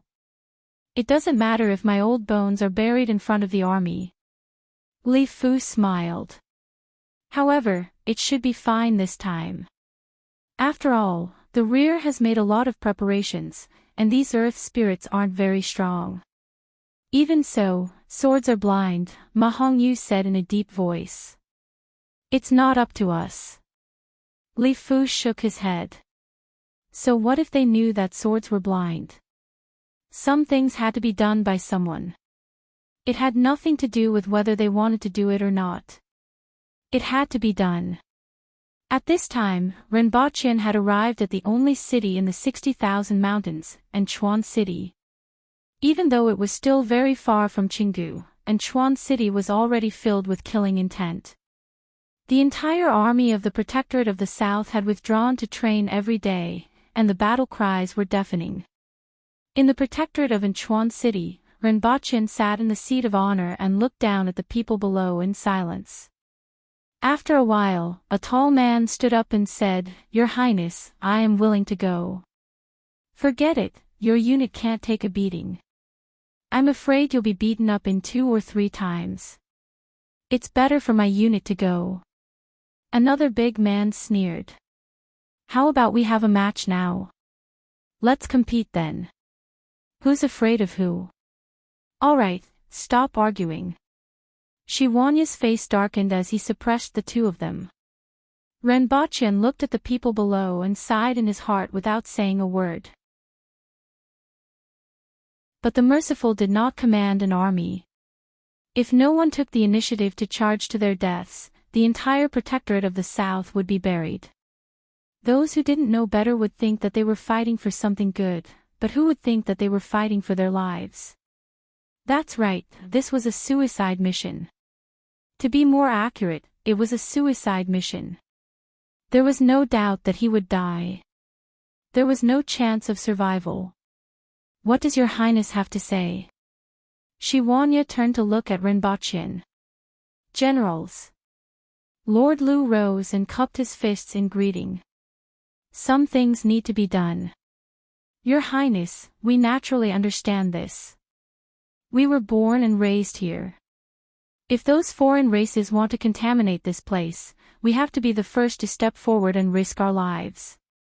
It's not a pity if we die. If we die in this mountain, we will definitely enter the ancestral hall in the future and protect the tribe, the big man who requested from the start said. You're right. The others laughed along, but it wasn't an impassioned and stirring one. Instead, it was an indifferent look at life and death. However, the more it was like this, the more Renbachun felt that it was a pity. Suppressing the unbearable feeling in his heart, Renbachun calmed his emotions, raised his head, and smiled. You sound like you're educated. When I was guarding Longzhou City, I often listened to them talking about books. Furthermore, I was thinking that this story of mine might be passed down in the village. Hundreds or thousands of years later, I'll also be a hero in the village. When the time comes, the future generations will say, sigh, that ancestor Wu Dian, when faced with the foreign races, only left behind a sentence like, oh my gosh, there are so many of them. Isn't this embarrassing? Can't I think of something nice to say? Everyone burst into laughter. As Renbachun laughed, he felt a little sour in his heart. These aboriginals usually stirred up trouble and were barbaric and rude. However, when it came to critical moments, they were straightforward and adorable. They laughed at life and death without any hesitation. If possible, he really wanted to send the great Xia people to the front line. Unfortunately, this was impossible. It can be passed down. Not only in the village, but it will also be passed down in books. In the future, your descendants will have books to read, meat to eat, and literacy. Thank you, Your Highness. Renbachun shook his head. This is what Dao should give you. Returning to his seat, Renbachun said in a deep voice, Captain Wu Dian, Captain He Ling, immediately lead the troops to Jiatou Stream to prepare for the foreign race's attack. Yes, sir. Xing Qian, lead the troops to transport the explosives to Jiatou Stream. After planting the explosives, meet up with the engineering team that retreated from the front line and retreat to Mount Juping. Yes, sir. After Renbachun made the arrangements, everyone obeyed and left. How many villages are there under our control? How many people? Renbachun asked after everyone left. There are still tens of thousands of villages with 8 million people. Shiwanya spread out the map and drew a circle with his finger. Most of the villages were within this range. Do you want them to evacuate? Renbachun shook his head. With so many people, it would be difficult to settle them down in a short period of time. Furthermore, if all the aboriginals in this large area were evacuated, it would soon be occupied by wild beasts, destroying the mountain roads and some facilities that had been painstakingly opened up. Evacuate 1/3 of the villages and merge some of the smaller villages together. There can't be more than 1,000 villages. Such a village is too big. If we want to hunt enough to feed the people in the village, we need to double the area of activity. Doubling the area of activity would consume more time and food, reduce the amount of food brought back at one time, increase the number of hunts, and face more dangers. In addition, the most troublesome thing was that the distance of the journey was too far. By the time the prey was transported back, it would already be rotten and smelly. 10,000 villages are too many. Even if we reduce the number by 1/3, there will still be too many left. After this victory, the 60,000 mountains will become a battlefield, and too many villages won't be conducive to mobilization. Furthermore, there are too few people in each village, which isn't conducive to the development of local industries. You can make the arrangements for merging the villages first. After this battle, you can transfer a batch of spider beasts to them. At the same time, you will transfer agricultural talents to teach them how to cultivate terraced fields and grow food. This will reduce their food pressure. In addition, open up the sea route from Wangjing to the 60,000 mountains, and then transport salt by air. This will reduce the price of salt to a certain level, and they can marinate and roast their prey into jerky. Finally, the 60,000 mountains are rich in resources, but they aren't being used at all. I plan to develop some industries nearby and build several large cities. This will reduce the transportation of supplies from the rear to the front, and the empty transportation route can also transport some food. Renbachun briefly explained the matter to Shiwanya, even though he knew that Shiwanya wouldn't understand. However, he wanted to tell him that he already had a complete set of arrangements. Shiwanyo was relieved after hearing this and immediately accepted the order. That evening, Anchuan City began to move. Early the next morning, groups of soldiers filed out of Anchuan City and headed south. Soon after, groups of spider beasts and fork-horned cows carried goods and headed south under the escort of the army. Even some of the aboriginals in the city felt that a storm was brewing.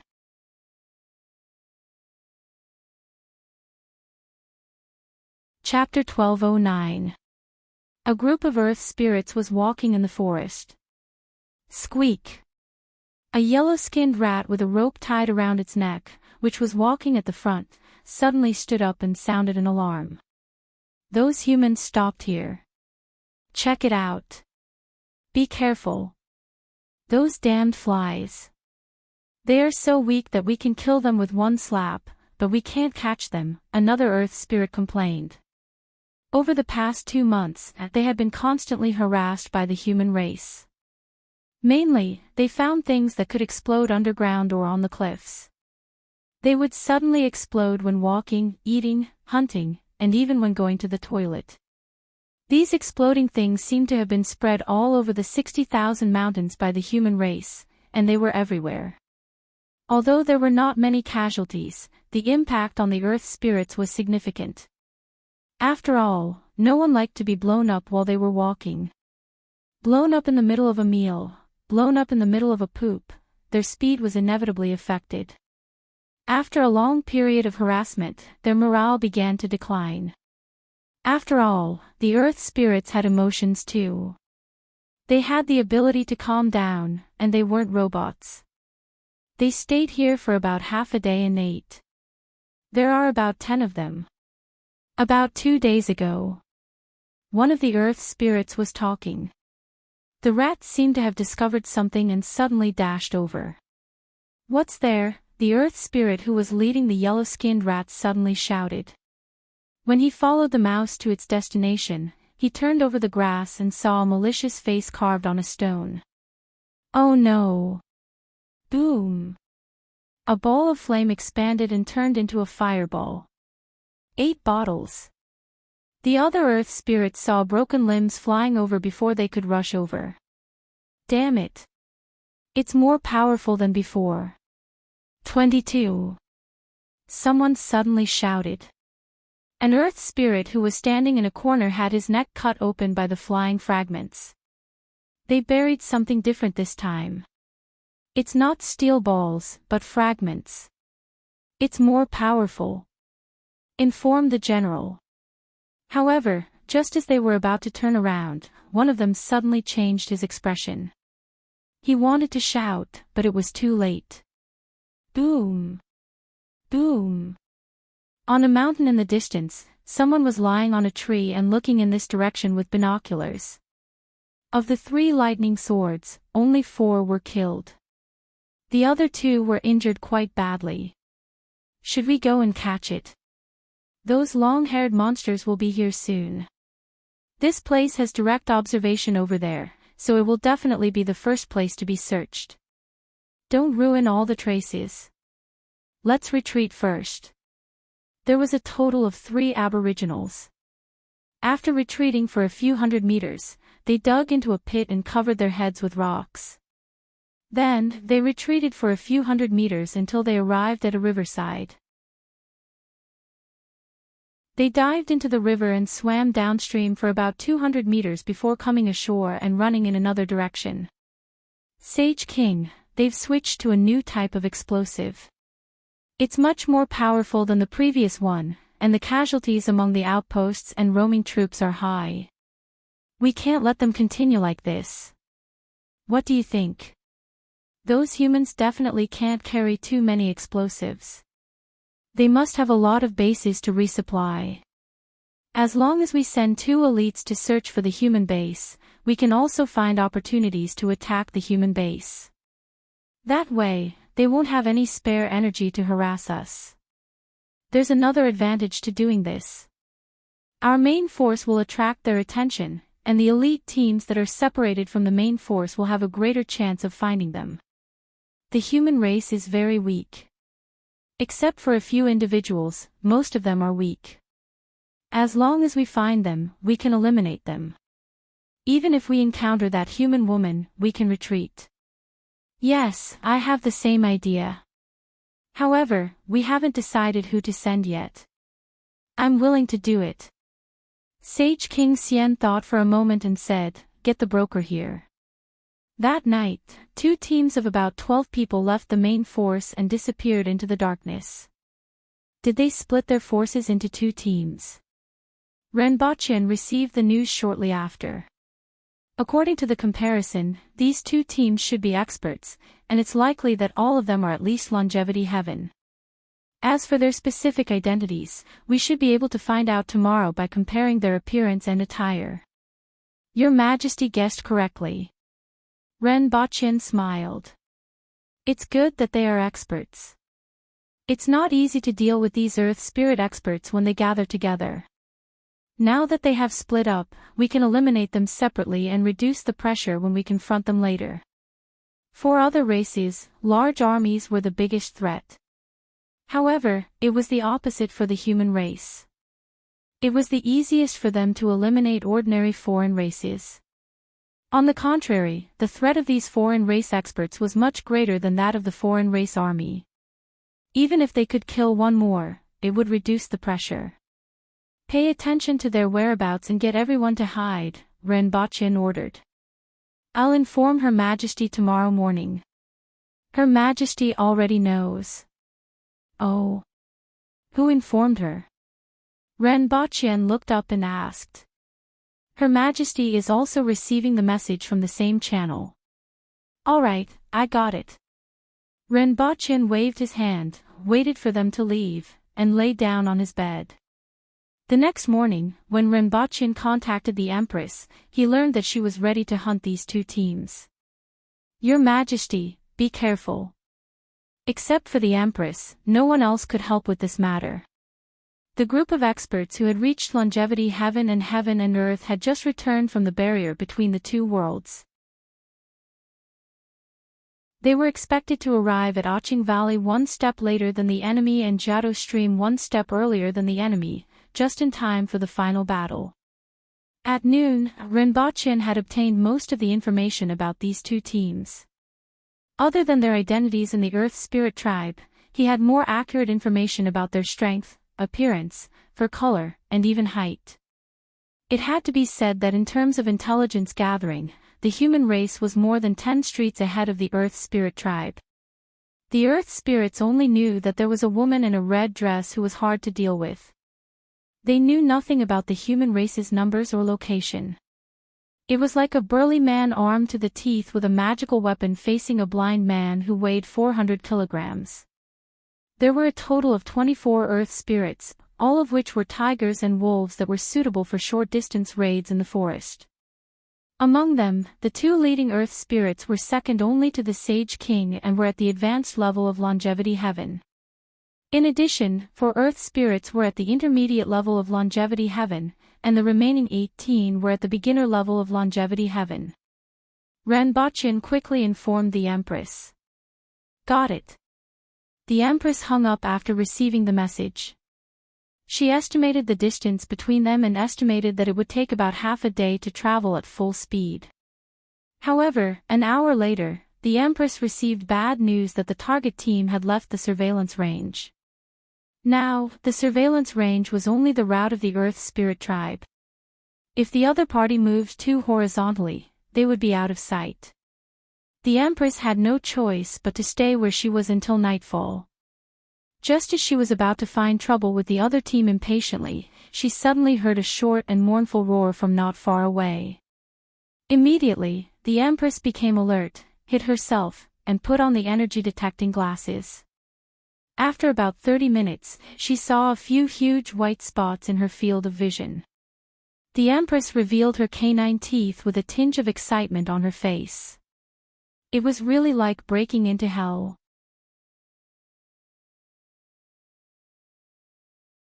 Chapter 12:10. His condition had finally recovered.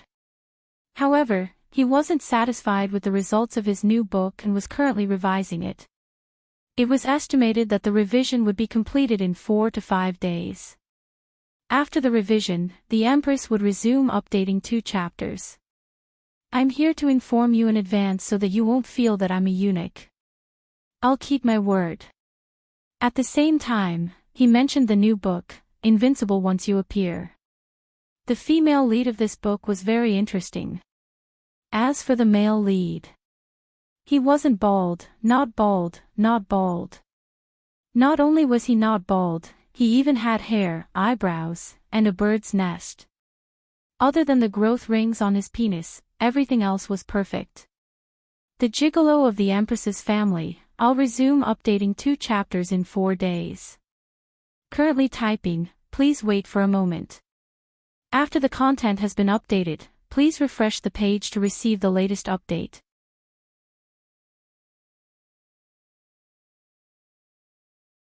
Chapter 12:11. Keep your eyes peeled. We have made a big detour and should be near those guys who have been laying traps.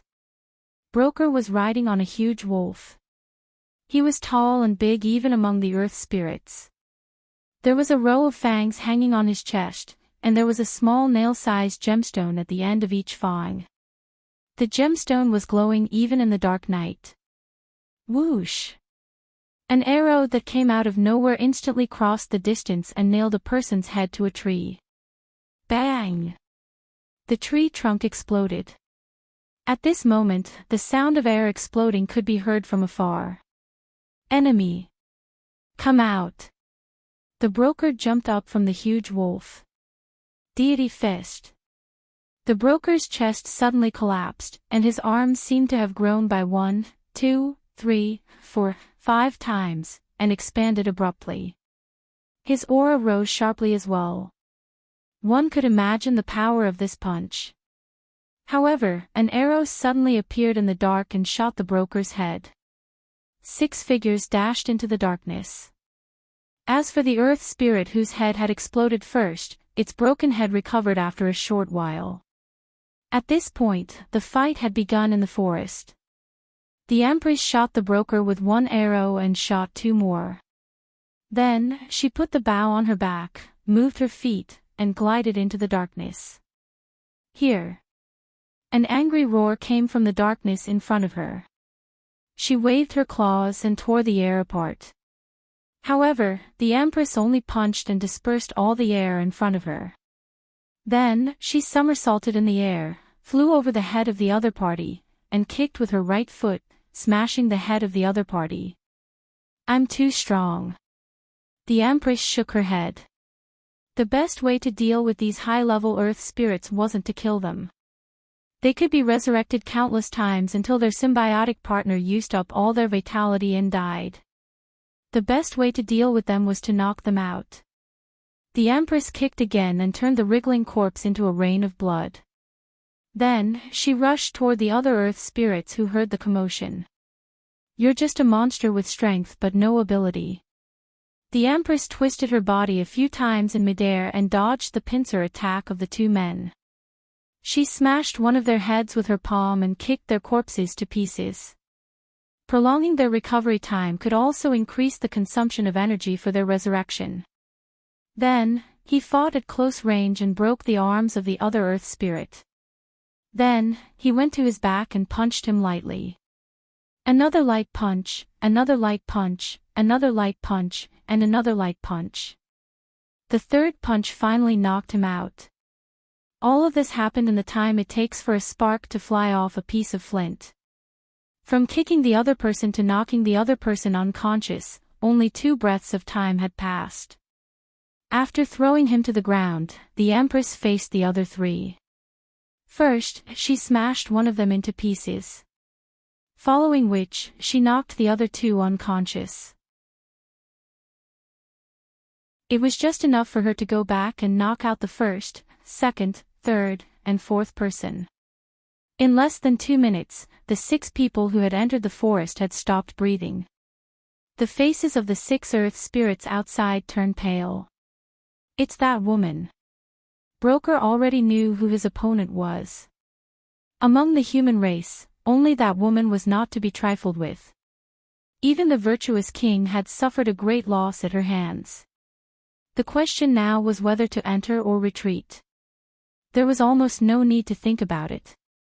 Black sky God above, there is no retreat.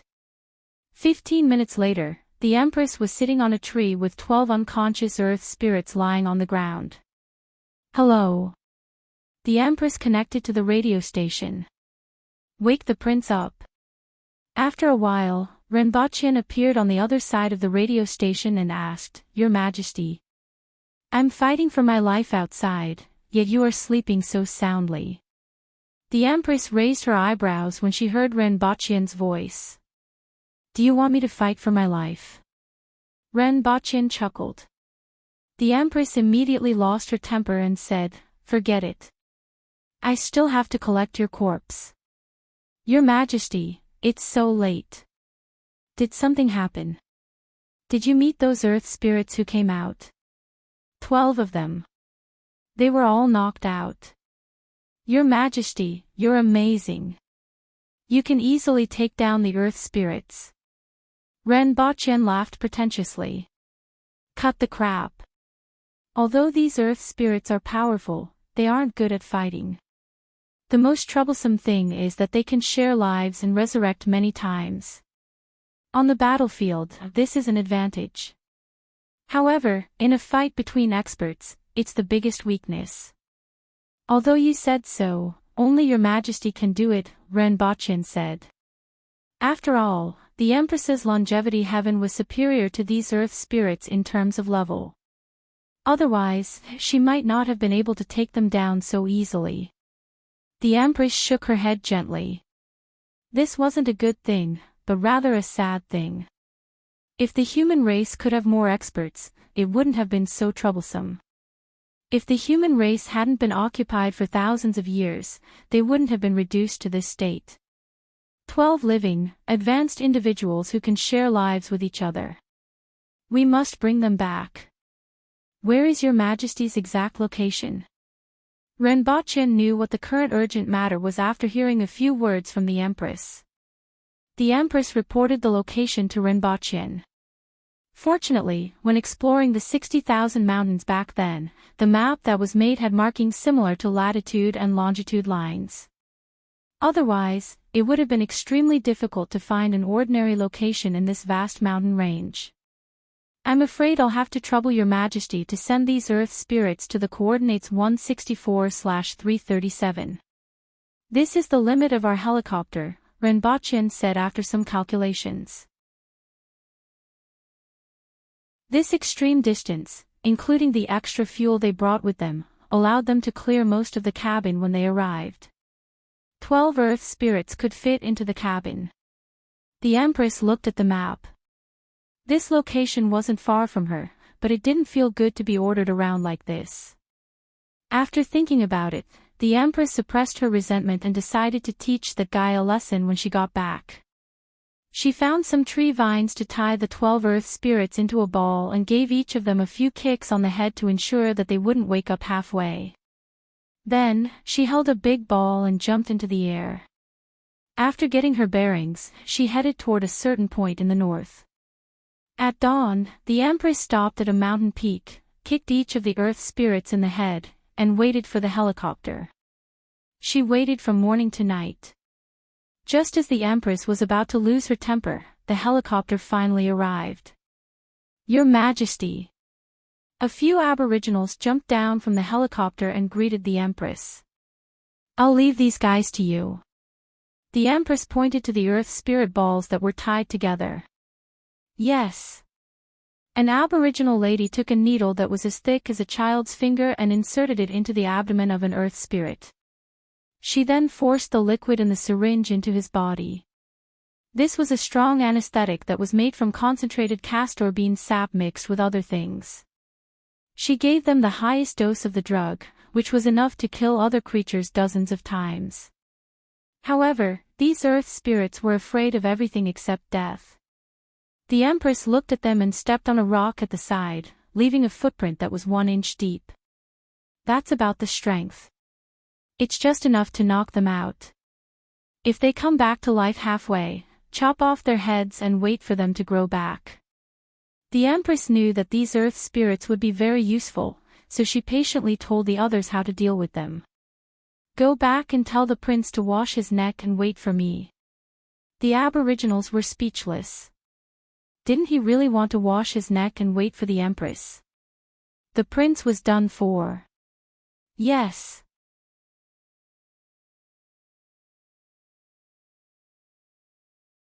Chapter 12:12.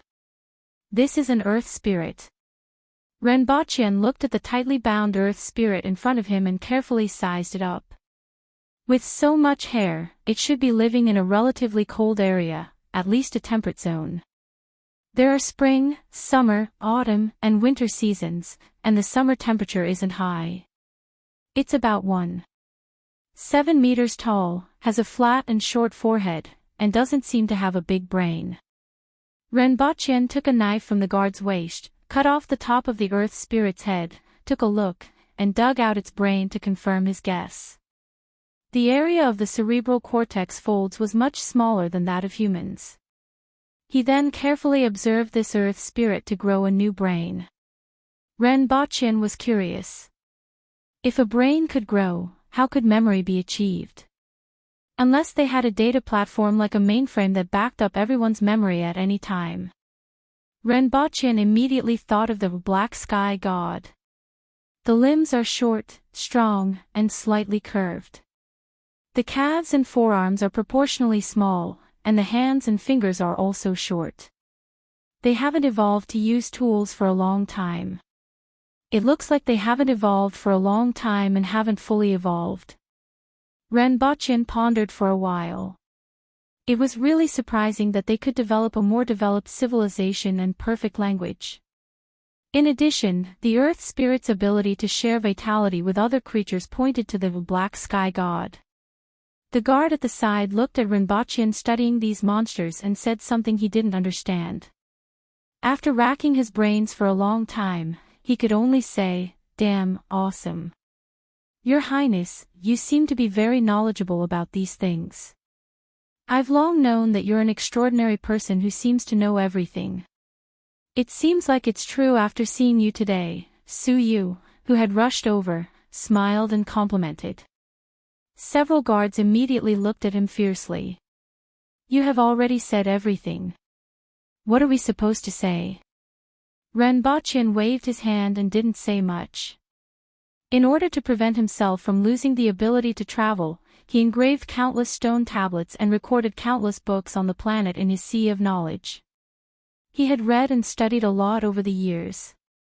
He might not be able to do scientific experiments. However, he knew a little bit about each side, and he knew quite a lot. In this regard, he was considered an all-rounder even if he returned to Earth. Someone, send them back to the capital and hand them over to the laboratory. He had to be careful on the road. The anesthetic had to be strong. If he showed signs of waking up, he had to cut off his head first.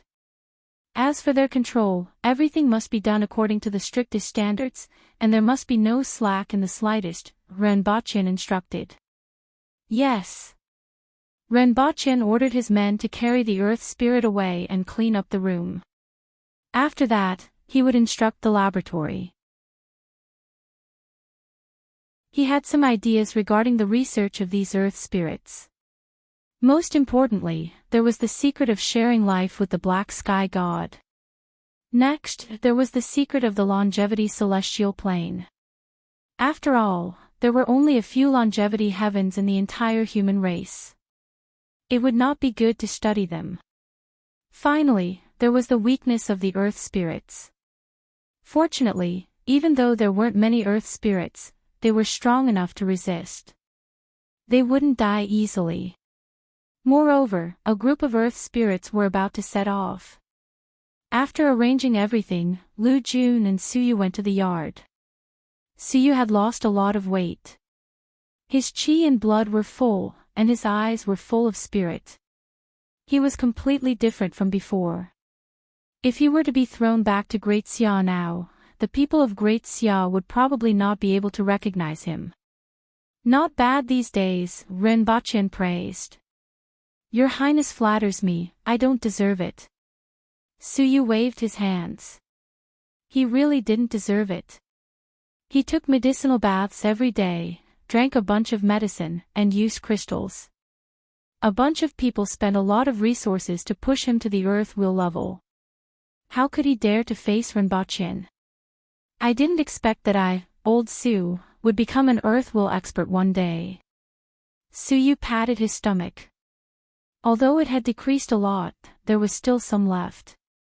Maybe there will be a day when I become a spirit will expert. Rinpoche laughed. That is also thanks to you, Your Highness. You are a talent, and talents are different from ordinary people. There are always special people in this world, and special people get special treatment. Rinpoche waved his hand. I don't deserve it. Do what you have to do well, and you won't be ashamed. Did you see those monsters just now? They are the enemies of the human race, but they are not the main enemy. The main enemy is still behind. The myriad races, the myriad races. Rinpoche sighed. The myriad races. Just this name alone was like a huge mountain that was hanging over the heads of the human race.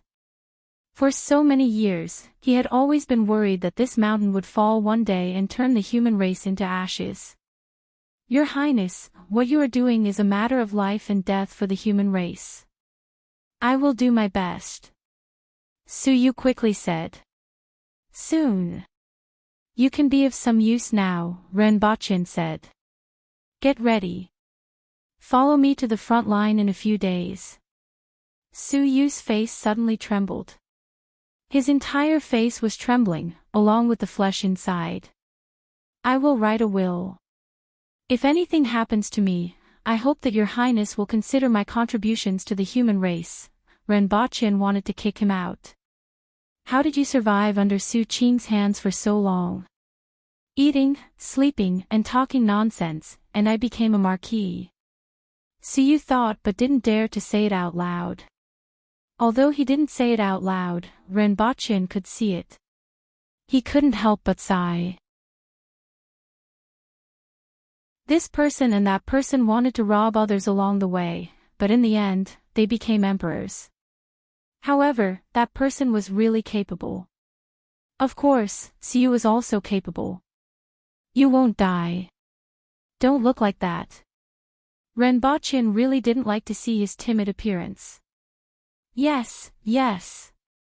2 days later, Rinpoche, Shiwanya, and the others were waiting at the Incheon airport. When they saw the plane land, they quickly went to greet it. Your Majesty. Everyone greeted. Rinpoche looked directly at the Empress. This time, she had been out for a long time. She looked fine, but her clothes were dirty and stained with blood and filth, making her look dirty. His face, on the other hand, was full of heroic spirit, and his eyes were even brighter, sparkling with brilliance as he looked around. Thank you for your hard work, Your Majesty, Rinpoche said in a low voice. You talk too much. I want to take a bath. Quickly arrange it, the Empress said impatiently. Do you want me to accompany you in the bath? The Empress thought for a while before she understood what he meant. She was furious and said, I'll deal with you when I get back. Seeing that the Empress was about to leave, Rinpoche looked in the direction of the plane and saw a group of people getting off it. These were the people who were originally stationed in Audiobooks Valley. Now, all the people had been evacuated and set up a trap for the earth spirits to step into. A week later, a group of earth spirits rushed into Audiobooks Valley and only saw a huge abandoned camp. Damn it, those humans ran away again. This place is very big and seems to have stored a lot of resources. It must be very important to those humans. However, they have no choice but to give up this place when facing our army. Check carefully and don't let anything go. Dozens of yellow-skinned mice, which were half the size of a human, were released and smelled everywhere in the camp. Soon, dozens of explosions were heard. An earth spirit sneered, Humph, we have seen through the tricks of the humans. Next, we just have to find them and kill them. These days, the humans only dared to harass them with those explosive traps. On the one hand, it made them angry and frustrated. On the other hand, it made them believe that the humans were weak and could only use this method to delay them. Enchanting Valley was a place that they had to pass through. There were cliffs on both sides. After checking, the Earth Spirit Army advanced toward this place. The scouts who spread out to search found a collapsed cave about 5 kilometers away from Enchanting Valley. A yellow-skinned mouse sniffed outside the cave and immediately cried out. "Dig it and see what they are hiding." When they dug out the entire cave, they found another collapsed tunnel. Fortunately, the Earth Spirits were good at controlling wild beasts and naturally had creatures that were good at digging tunnels. They dug along this tunnel for a few kilometers before a cave appeared in front of them. "We have dug through. Is this direction toward the human camp? Quickly, check it out." When they had followed the tunnel for almost 5 kilometers, several forks suddenly appeared in front of them. On both sides of each fork were many man-made caves. They were so densely packed that they looked like ant nests. As they went further in, they saw many sealed iron buckets in the caves that looked like honeycombs. There were hundreds of them in this fork. There was a sign in front of them. On it was written in the language of the Stainless City, "Safe." Below the 2 words was a skull. "Oh no, go and inform the virtuous king. Tell the army to stop." As soon as they finished speaking, boom! Their consciousness only lingered for a second before it disappeared. First, set a small target. For example, 1 second.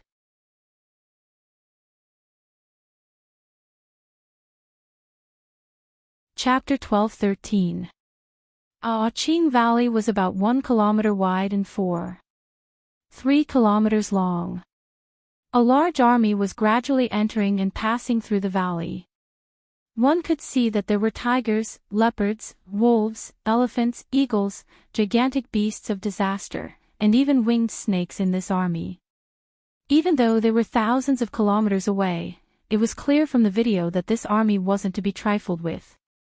When the army entered 1/3 of the way and began to leave the valley, the video suddenly shook and the entire scene was turned upside down. Flames shot out from the ground. This army of various beasts immediately became chaotic. In the face of such a disaster, the beasts completely lost control. In order to escape, the huge saber-toothed tiger slapped the giant snake in front of it away and smashed half of the Earth Spirit's body. After the giant snake fell to the ground, it turned around and bit a huge wolf that crashed into it. The 2 of them fought. However, it didn't take long for both sides to be engulfed by the flames that spewed out from the ground. Ordinary Earth Spirits didn't have the ability to share life. Only longevity Heaven-Earth Spirits could do so. Nearly 10,000 Earth Spirits were turned into ashes in this disaster. There are 30,000 Earth Spirits. Excluding the 1,000 who stayed at the border between the 2 worlds, the 2,000 who died after being taken away by the Sage King, and the 2,000 who were harassed along the way, there are only about 24,000 left. After the incident at Enchanting Valley, there are only about 15,000 survivors left, the Empress said as she looked at the images on the screen. Not bad. There are 30,000 Earth Spirits with their mounts. They are still powerful, but much easier to deal with. Ren Bachyan laughed. The leader of the Earth Spirit is an impulsive and irritable guy who is indecisive after setbacks. I wonder if he will retreat. No, he won't. He brought a large army here and then retreated without even seeing them. How could he do that? Even if the foreign races are different from us and don't care about their reputation, he at least has to see us. Not to mention, from his previous performance, he isn't someone who doesn't care about his reputation. Ren Bachyan laughed. Next is Jadu Stream. The Empress got up and looked at the map. Renbochin nodded and said, "That's right, it's Jado Ravine. It will take them another half a month to reach there. After this incident, they will be even more anxious and careful. Those who were sent to harass them will continue to be anxious, but they have to be extra careful. Even though those brats aren't afraid of death, they aren't stupid," Shi Wanya said.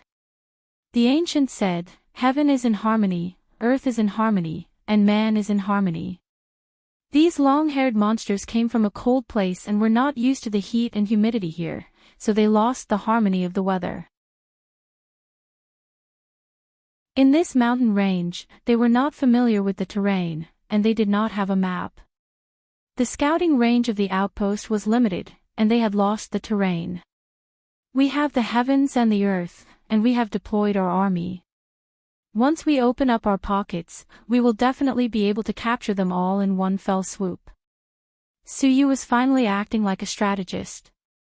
After saying this, Suyu inwardly nodded. He had to display his skills and leave a good impression on His Majesty. The better he performed, the more secure his life would be. He feared the Empress from the bottom of his heart. In the past few years, countless envoys from various countries had died in the hands of the Empress for no reason. In everyone's eyes, the Empress was a bloodthirsty person with unpredictable moods. Even though he was somewhat useful, he was afraid that the Empress would suddenly find him an eyesore and behead him. Even if that person regretted it in the future, he would still lose his life. At the thought of this, he couldn't help but look at Renbochin with admiration. People say that being in the king's company is like being with a tiger. This person married a tiger and was still safe and sound. He is really a role model for our generation. We can't capture them all in one fell swoop. If we do, Stainless City will send people. Let them run back. As long as the Sage King feels that he can win, he will go back and proclaim that the human race is strong, but he will not rely on other races. Instead, he will lead the army to avenge his humiliation. This way, we can have a few more years. Renbochin laughed. Your Highness is a strategist and understands people's hearts. I am ashamed of my inferiority, Suyu hurriedly said. Stop flattering me. I know my own capabilities. Renbochin waved his hand. He knew that he wasn't a genius, and military knowledge wasn't limited to reading 300 military books. The Empress studied the map for a long time before saying, "It will take 5 days to reach Jado Stream at full speed. Let's set off in 5 days. By the way, how's the route you mentioned? We have already established a stronghold here." Renbochin pointed to a location on the east side of the map. Next, we need to explore and establish strongholds along the way. If everything goes well, we can reach here in 1.5 years. Renbochin was pointing at the wall of the two worlds. As long as this route is established, it will only take 3 to 4 months to travel from Wangjing to the wall of the two worlds. There's no need to stay in the Qin nation then, the Empress said faintly. If we set off from Edu, the capital of the Qin nation, we can reduce the time. The Empress's calm and natural tone made Suyu shiver involuntarily. Shi Wanya smacked his lips. The entire protectorate of the southeast was about to cheer. In the past few years, they had attacked Great Xia from the north, destroyed the Yun nation from the northeast, and leveled Tianjing Basin from the protectorate of the south. Although the protectorate of the center didn't have many outstanding achievements, they had gained a lot of military merits from the war with Great Xia. Only the protectorate of the southeast hadn't made any moves for so many years. There's no need to go through so much trouble. Just borrow a city. Renbochin laughed. Renbochin immediately thought of a concession and a free port. He could use this free port to transport a large number of products to the Qin nation. It could be said to be killing 2 birds with 1 stone. Will they be so well behaved? Shi Wanya laughed. Your Majesty, you alone can levelly do. They will be well behaved. Renbochin laughed. After this war was over, they could just make a trip to the Qin nation. In addition, this is where my brother-in-law went missing. Ren Baqin pointed to a spot on the map. The Empress took a deep look at it. Qi Ziding had gone missing there, and it was very likely that the former emperor had disappeared there as well. However, all the detectors that reached the other side of the door were never heard from again. It could be a one-way door, or there could be a huge danger on the other side of the door. Your Majesty can't take any risks before we pacify the various races. I know, the Empress responded. 5 days later, the Empress, Ren Baqin, and the rest set off. First, 12 helicopters took them and their mounts to a mountain peak 3,000 kilometers away. It took them another 5 days to reach Jiatou Stream. In fact, Jiatou Stream was located halfway up the Yitiao mountain range. Its full name should be Jianuita Stream. Jiatou Stream was less than 300 meters wide. There were cliffs on both sides, and the mountain path on the other side had been destroyed. Even the mounts of the Earth Spirit race, with the exception of a few flying mounts, couldn't climb up. However, there was a mountain path on their side. There were still 10 days before the arrival of the Earth Spirit race.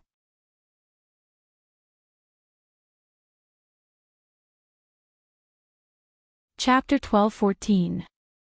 Jiatou Stream was 10 kilometers long, and there was a big city in the direction of the Aboriginals. It looked very big, and even though it could only accommodate 20,000 soldiers, it was prepared beforehand. On the surface, this was a human fortress and an important pass, but in reality, it wasn't. In order to confuse the Earth Spirit, a lot of manpower was spent to build a big city that could accommodate more than 200,000 people. This was called Guangbai City. In the middle of the city was a pass. In the south, there was a concrete wall that was 20 meters tall and 8 meters thick that had just been built. Behind the wall was a military camp with thousands of soldiers. When he arrived at the small city behind Jiatou Stream, Ren Baqin received a piece of news. They had found a weakness of the Earth Spirit. Aphrodisiac. The Earth Spirit had strong desires, but their hearts couldn't handle it. Due to their limited brain capacity, their self-control wasn't strong either. A large amount of aphrodisiac could not only overwhelm their hearts, but it could also make them lose their minds. For example, the sap of a tree called sand pole was a strong aphrodisiac. As long as this sap was sprayed on them, they would fall into a state of confusion. When Ren Baqin heard this news, he thought about it for 4 hours and finally gave up on this killer weapon. It was still the same reason. After staying in Guangbai City for a day, Ren Baqin headed for the pass in front. It was 20 meters tall and 8 meters thick. This pass was considered majestic, but it was like a piece of paper in front of the Earth Spirit Army. In front of the Calamity Beasts, this kind of wall was like a foot. Ren Baqin could almost see the scene. Your Majesty, Your Highness. Many of the generals and soldiers were very respectful when they saw them. Even if Ren Baqin sent them to their deaths.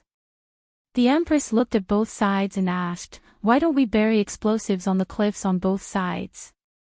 Dig from a distance like last time, the Empress couldn't help but ask as she looked at both sides. Ren Baqin was silent for a while and said softly, "On the surface, the cliffs on both sides are as hard as steel and difficult to dig. In fact, we did this to let them know that we are weak and that we relied on some tricks to achieve this. As long as they are careful, we can win next time." The Empress stopped in her tracks. She looked around and didn't say anything. She had agreed to this strategy before, but looking at the people around her, she was still in a bad mood. The two of them stayed here for a day, watching as they reinforced the city walls, planted explosives inside and outside the pass, and watched as they busied themselves in full swing.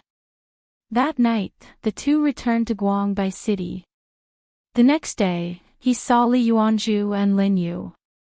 "Let's see if there's anything we can do to help," she said without waiting for him to speak. In fact, Renbochin already knew about their arrival. Otherwise, they wouldn't have come here. This woman, who had once been a heaven's chosen along with the female Empress, had long fallen behind. Even with the supply of many origin crystals, she had only reached the initial stage of opening the heaven and earth domain. If she hadn't stayed in Great Xia and gone to the other side of the wall of the two worlds, even if she wasn't as good as the Empress, she wouldn't be far behind. However, she didn't seem to mind and continued to endure. Renbochin had a very good impression of her. It wasn't romantic love. It was a kind of admiration. Others who shed their blood for the human race were worthy of admiration, but she was willing to stay at the rear for the sake of the human race. From the third most powerful expert in the world to the current top 100, she was also worthy of admiration. In addition, Linyu had also arrived at the heaven and earth domain. It seemed like her reaction was much faster. 3 seconds later, she smiled gently and said, "So it's your highness. Long time no see. Greetings." "Greetings to both of you." Renbochin smiled. "First of all, thank you for coming to help." A moment later, Li Yuanzhu saw the Empress. Li Yuanzhu took a few deep looks at the Empress and couldn't see through her. No one knew if there were any fluctuations in her heart, but her gaze and expression were as calm as ever. However, Linyu was online all year round. Upon seeing the Empress, she took a few seconds to respond, "Greetings to the Empress of Dayo." At this time, Li Yuanzhu said, "Greetings to the Empress of Dayo. Thank you for the trouble." The Empress looked gentle, then looked at Linyu and said, "Linyu, you look much better." Linyu was speechless. 10 seconds later, Linyu said, "My mind is much clearer." "That's a good thing." Linyu hesitated for another 10 seconds before revealing a mysterious smile. Renbochin looked at her for a long time and felt that the signal here was poor again. "I wonder where the foreign races are now?" Li Yuanzhu asked. "They will arrive in 3 days. I wonder how strong they are. We will definitely win this battle." Li Yuanzhu was relieved.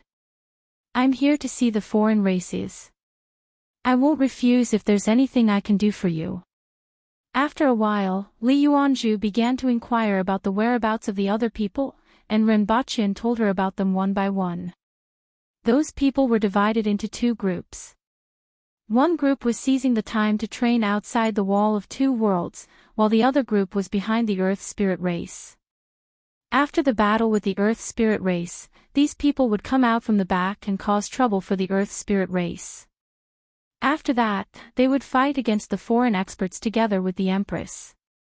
Seeing that everything was in order, Li Yuanzhu was quite happy.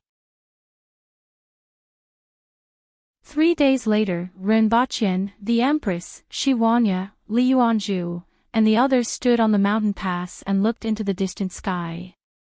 They could see a few large birds cruising in the sky. "They are here." It wasn't known who said this, but everyone looked solemn. "You can go back now. You are in the way here," the Empress said without looking back. The others knew who she was talking about. The dignified Prince of Dayo had become a hindrance here. One had to know that Renbochin's prestige in Dayo's imperial court had been increasing over the past 2 years, and his reputation among the people had also increased. However, in front of the Empress, he was still a weakling. Li Yuanzhu couldn't help but smile. "Thank you for your hard work in this battle. Don't get entangled. As long as you achieve your goal, come back." Renbochin cupped his hands at them, turned to look at the surrounding soldiers, and said, "The imperial court will take care of your parents, wives, and children."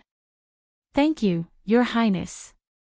Thousands of soldiers responded with a steel-like voice that carried a murderous aura.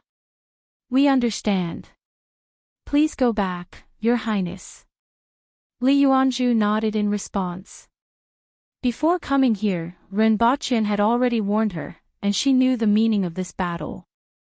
Renbochin looked into the distance again, got off the city wall without looking back, and rode the Crow general back to Guangbi City. As time passed, a line appeared in the distance, and it looked like a flood was surging in this direction. Prepare to meet the enemy. Defend the nation with your body. The soldiers shouted and drew their swords. Even the mountain-like giant beast in front of them, which was squeezed into the Pintu stream and moving toward them, couldn't make them waver. The enemy didn't stop at all, and 2,000 vanguards flooded toward the mountain pass. The first to explode were the cliffs on both sides. The iron content of the mountain walls here was extremely high, so the explosives weren't buried deep. Although a lot of rubble was blown off, not many enemies were killed. Kill! The earth spirit in front bared his fangs and urged the beast he was riding on to pounce. Shoot!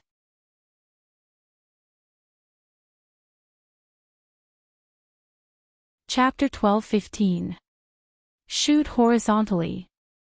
Although everyone was puzzled, they still followed the Empress's instructions. The bows that were originally aimed at the sky turned to the front. Facing the oncoming army, the Empress stood on top of the wall and took a deep breath like a dragon sucking in water. The air in the entire Jiatou stream surged, and a gale surged into the stream from above before sweeping toward the Empress. Shoot! Shi Huanya immediately ordered when he saw the Empress make a gesture. Buzz! Thousands of bows shot out at the same time, and the air vibrated. Ha! The Empress opened her mouth and exhaled. Suddenly, a gale filled the sky and boosted the speed of the arrows. The thousands of arrows were more than twice as fast in the wind. Pfft! The sound of arrows piercing through flesh rang out incessantly. Li Yuanzhu looked at the Empress, who was not far away, and was shocked. This inhale and exhale could be said to have changed the weather. Even so, there were still very few earth spirits who fell. Roar! Howl! All kinds of beasts roared incessantly, and figures pounced toward the top of the city wall. Get lost! The Empress waved her sleeves and swept a large number of earth spirits down. Most of them vomited blood in the air, and their bones were broken. An inconspicuous wooden sword appeared in Li Yuanzhu's hand. She leaped into the midst of the enemy, and with a wave of her hand, the earth spirits and their mounts were sent flying. Li Yuanzhu stabbed the sword into the ground, and the earth spirits within a 100-meter radius felt their bodies sink as if they had fallen into a quagmire. Li Yuanzhu waved her sleeves and swept away the enemies within a 100-meter radius. She moved nimbly like a swimming fish, and none of the earth spirits within a 100-meter radius could get close to her. She stood there like a reef in a torrent, forcing the torrent to part on both sides. A low flute sounded, sometimes desolate and sometimes heroic. The earth spirits under the wall held their heads and screamed. Their skin turned red, and soon, their heads exploded. Retreat! A roar came from the vanguard of the earth spirit race, and a figure pounced toward Li Yuanzhu, who had become a reef in the torrent. Bang! She took a step back, but her opponent followed up with another punch. Li Yuanzhu's beautiful eyes flickered. She already knew the actual situation of these earth spirits, so she didn't fight him head-on. She twisted her body and went to his side. Her left hand pressed him down, and the back of her right hand slapped his waist 3 times in a flash. Boom! The figure smashed into the sea of people, leaving a trail of blood. As expected, although his strength and speed are enough, his combat skills are shallow, and his combat ability is not high.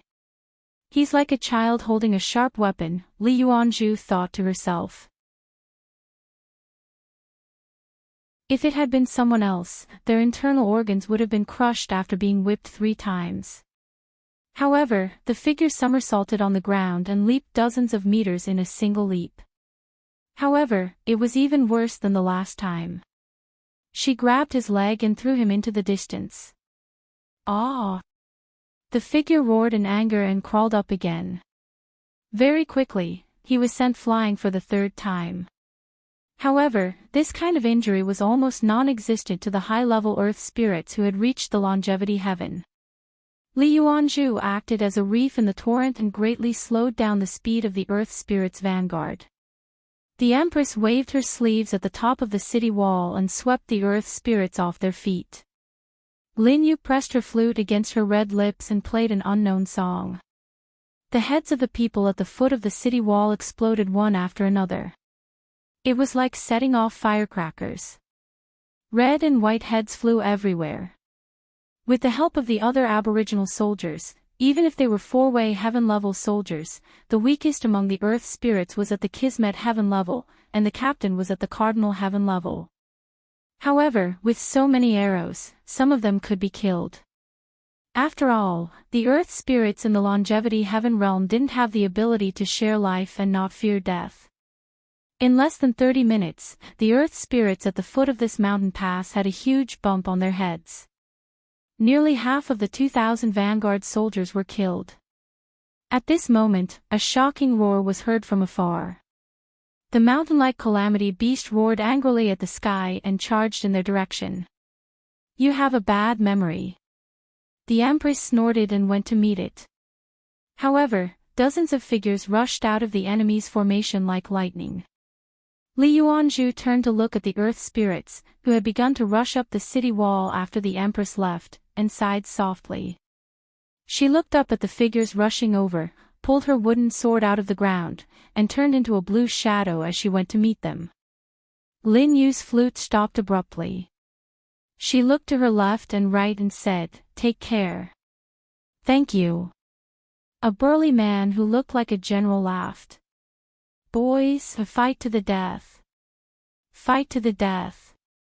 Many Aboriginals on the city wall roared with weapons in their hands. When Lin Yu went to support Li Yuanzhu, a sea of blood immediately appeared on the city wall. The general who had laughed earlier waved his saber to block the sharp claws of the saber-toothed tiger, causing it to fall off the wall. However, a wolf jumped up from the side and bit off the head of an Aboriginal. The person beside him cut the stomach of the wolf in half with his saber and was beheaded by the mount on his back. Not far away, 3 Aboriginals were entangled by a giant snake. All their bones were broken, and they used the last of their strength to slash the head of the snake with their sabers. However, they only managed to break off a scale. The general roared, chopping the knight on the giant wolf's back in half with a backhand strike, and then slicing off the giant wolf's head. However, his body suddenly stopped, a barbed tail sticking out from his chest. The general grinned, and blood seeped out from the gaps between his teeth. He felt that the tail was about to fling him away, so he immediately grabbed the end of the tail protruding from his chest and slashed it down. The beast behind him roared, and the general fell from the top of the city wall with a big hole in his chest. The moment he fell, he threw his saber out and nailed the earth spirit on the back of the lizard-like beast to the wall. The Aboriginals were one level higher than the soldiers of Great Xia and the Yun Nation, and their average strength was at the four-way heaven realm. The earth spirits were one level higher than the Aboriginals, and their average strength was at the Kismet heaven realm. The Aboriginals had to pay 10 times the casualties in exchange for the life of an earth spirit. Needless to say, the beasts were fiercer, sharper, and more powerful than the earth spirits. Battle cries and roars resounded from the top of the city wall, but they were gradually replaced by the roars of the beasts. Broken limbs and blood were everywhere. The 3,000 Aboriginals became corpses under the attack of the earth spirit vanguard in less than 30 minutes. Of the 1,000 vanguard, 800 were left. Including the mounts, there were 1,700 of them. 200 of the Earth Spirit Vanguard died, but only 100 of the mounts died. The Empress smashed the upper body of the Sage King with a punch. She turned around, caught the arm with her left hand, and kicked out.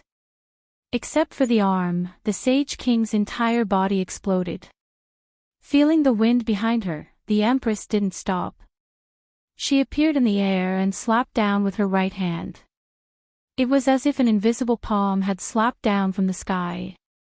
The few Earth spirit experts who jumped up with the Empress were all slapped down. The Empress took the opportunity to look at the pass, only to see a sea of blood and the beasts eating. She raised her eyebrows and looked at the Earth spirit experts below with a murderous look in her eyes. However, more than a dozen experts leaped into the air and threw punches and kicks at the Empress. All of a sudden, the Empress was completely surrounded. However, as the Empress's body spun like a spinning top, she punched out in all directions. After a series of explosions and crashing sounds, her punches flew toward the Earth spirits who had fallen in all directions. However, just as she repelled the Earth spirits, a huge black eagle swooped down from the sky. She turned around and repelled it, but another wave of flames came at her. Behind the flames were 7 or 8 Earth spirit experts. The Empress knew that if she continued to waste time here, she would be killed by them sooner or later. Although the Earth spirits weren't strong, there were too many of them and they wouldn't die easily. Her figure flashed a few times in the air and appeared beside Li Yuanzhu. The third most powerful expert in the world was missing half a sleeve, there was a trace of blood at the corner of her mouth, and she couldn't move half of her shoulder. Only her eyes were as calm as before. Let's go. The Empress repelled the surrounding Earth spirits, threw Li Yuanzhu out, and threw Lin Yu out of the battle circle before leaving. When she passed the pass, she rushed to the top of the city wall to vent her anger, sending a rain of corpses flying.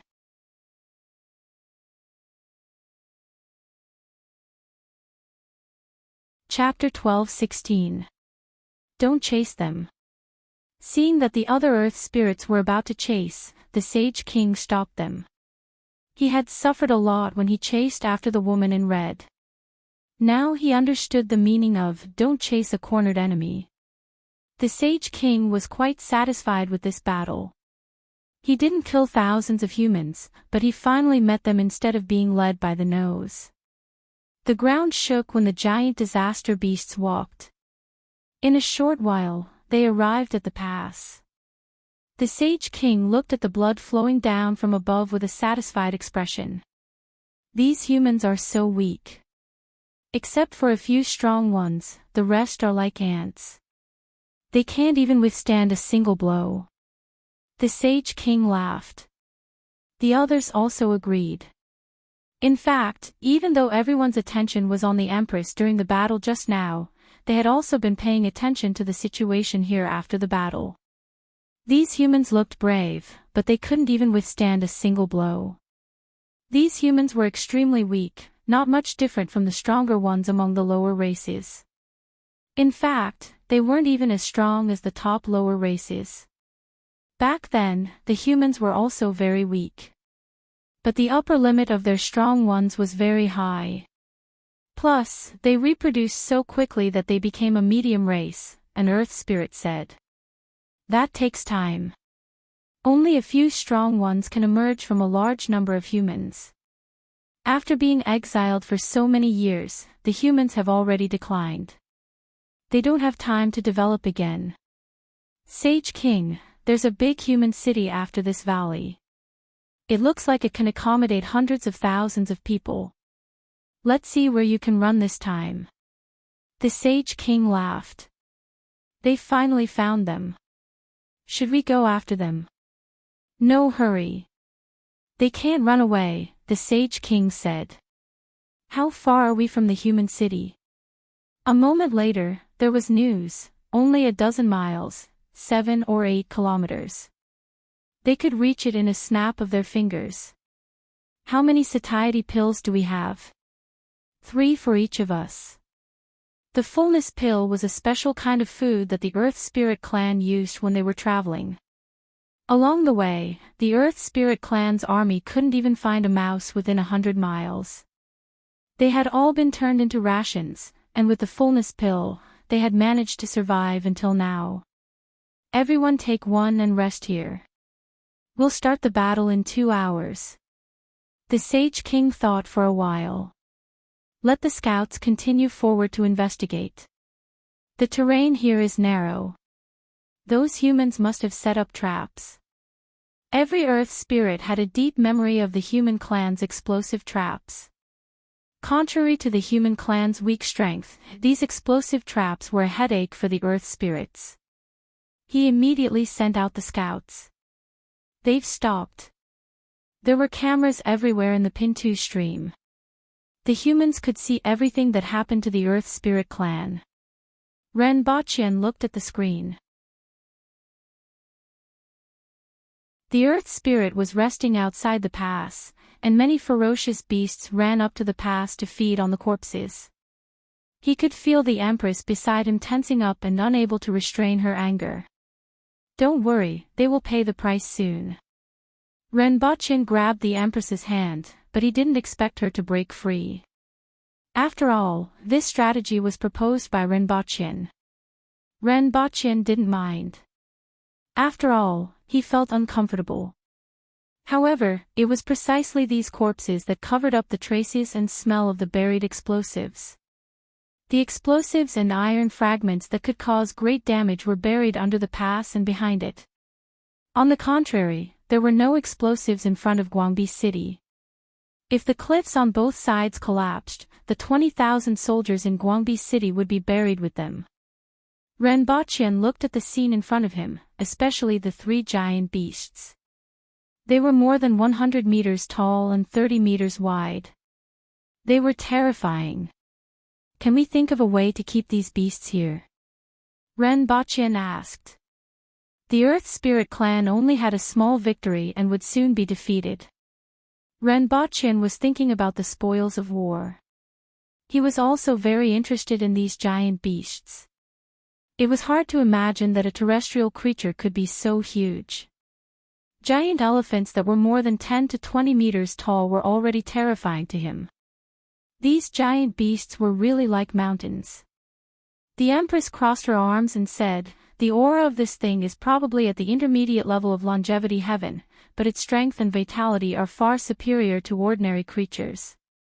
It will be very difficult to keep it intact." "As long as it is alive," Renbachien said. "At least it can be used for research." Then cut off its limbs. It sounded simple, but the Empress was the only one who could do it.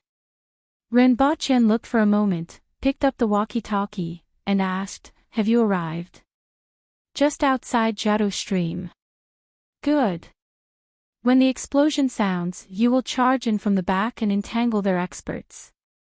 Also, be careful of falling objects." After switching off the radio, Renbachien strode out of the door. In the square inside the city wall, more than 500 160 caliber mortars had been set up densely. Thousands of people were busy working, and many of them were familiar faces, such as Tong Lan and other doctoral students, as well as some researchers. Mortars weren't complicated. Even a 160 caliber mortar could be used by 2 aboriginals. However, the shells this time were a little different. All the shells were produced by Dayo. They used a type of homemade explosive with the addition of crystal powder. It was named Yuan 1 explosive, and its explosive power was much greater than that of TNT. It was 3 times that of TNT of the same weight. Previously, the Research Institute was conducting research on diversifying the use of crystals, especially in weapons. This kind of explosive was one of the results of the research. The explosive itself wasn't very powerful, but the crystal powder could increase the power of the explosion by 10 times. Although they had conducted many explosive experiments before, this was the first time they were used in actual combat. Ding! Shurgan looked up and wiped his sweat when he saw Renbachien walking over. Many students still like to call Renbachien Dean. "Are you all ready?" "I've tested it, and there's no problem. Let those monsters see how powerful you are in a while." Renbachien patted him on the shoulder. Each shell weighed 50 kilograms and had the power of a low-level Cardinal Heaven expert. More importantly, it had fragmentation damage. As long as there were enough shells, even a top-level Cardinal Heaven expert wouldn't be spared. For this battle, 10,000 shells had been prepared. In fact, if Rinpoche wanted to, he could totally make a 300 caliber mortar that was much more powerful than the current one. Even a top-level Cardinal Heaven expert wouldn't be able to withstand 2 shots. However, it was still because of that reason that Rinpoche produced a large number of these small mortars for transitional purposes. Rinpoche was watching everyone check the situation of the mortars when he heard someone shout from behind, "They are moving." Rinpoche raised his head abruptly and said, "Someone, send them to the previously arranged hiding place. We want to see the effects of the weapons." Tong Lan shouted. "Go back and watch the video." No one knew what would happen in a while. These students were the treasures that he had nurtured for so many years. If they were injured, he would cry to death. In a few steps, he reached the bottom of the city wall. When he reached it, the Empress was already there. An explosion could be heard in the distance. When he knew that there was a large human city ahead, King Xian had already decided to let the giant calamity beasts break through the city. The 2 giant calamity beasts lined up at the front and strode forward. The concrete pass under their feet was like a building block that collapsed in an instant. After them were countless ferocious beasts and the earth spirit people. However, the giant calamity beasts passed through safely.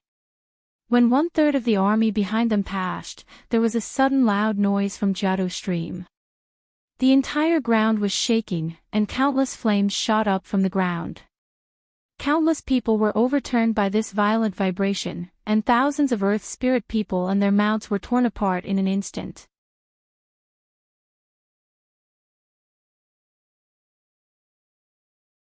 Chapter 12:17. The Sage King on the Disaster Beast heard the explosion and turned his head to look. He saw spray-painted flames everywhere, the cracked ground, and broken limbs flying everywhere. He was instantly enraged. As long as they turned a corner, they would arrive at a human city. But now, they had fallen into a human trap. With a quick glance, he knew that there were at least 2,000 or 3,000 casualties. The rest were also stopped by the sudden explosion. There was even a commotion. The Earth Spirit could control the situation, but the beasts still had their instincts. The fact that they hadn't escaped after such an explosion proved that the Earth Spirit had good control. "Spread out. Charge forward and crush the humans," the Sage King shouted. Regardless of whether there were other traps along the way, they had to charge forward. Besides, the smell of traps had been covered by the blood and bodies. There was little chance that there would be more traps after that. The Sage King didn't stop after he gave the order. He drove the beast forward and reached the corner in an instant. He could see Guangbi City in front of him. The Sage King immediately saw the woman in red standing on the city wall, as well as the 2 women who had stopped the experts of the Earth Spirit clan. "Kill them," the virtuous king roared. The calamity beasts began to charge forward. "Are there only women in the human race?" the Sage King mocked. From the beginning to the end, the 3 human cultivators he had seen were all women. The Empress raised her eyebrows. Not many people dared to talk to her like that. Even fewer dared to talk to her because she was a woman. She curled her finger and the longbow on her back appeared in her hand. 3 arrows shot out like meteors toward the mountain-like beast of disaster. All 3 arrows hit the same leg and a large piece of flesh was blown up. Ha! The Sage King jumped up and went straight to the top of the city wall. He raised his arms above his head and started to grow bigger and thicker. His arms expanded several times in an instant, revealing the black iron-like muscles under his long hair. Tianshan fist. Then a violent force came crashing down from the sky. It was like an invisible meteorite. The huge pressure was felt even before it reached the ground. The Empress jumped into the air without thinking and punched. Boom! It was almost as powerful as the explosion of a nuclear bomb. Under the punch, the entire Guangbi city was swept up by a strong wind. Even the mortars in the square were a little unstable. The Empress's body suddenly sank, and she fell more than 10 meters before she stomped on the air and rushed up again. However, the Sage King also smashed down with his fist. The Empress furrowed her eyebrows. If it was in the past, it would have been fine to directly avoid it, but at this moment, Guangbai City was right below her. This was the disadvantage of fighting on one's own side. However, this punch of the Sage King was hurried, and the power was much weaker. After blocking another punch, the Empress got close to the Sage King. She spun her body in the air and kicked him dozens of times in a row. The Sage King barely managed to block more than a dozen kicks before he was kicked onto the city wall. Following that, he suffered an unknown number of kicks until his upper body was almost unrecognizable as a human.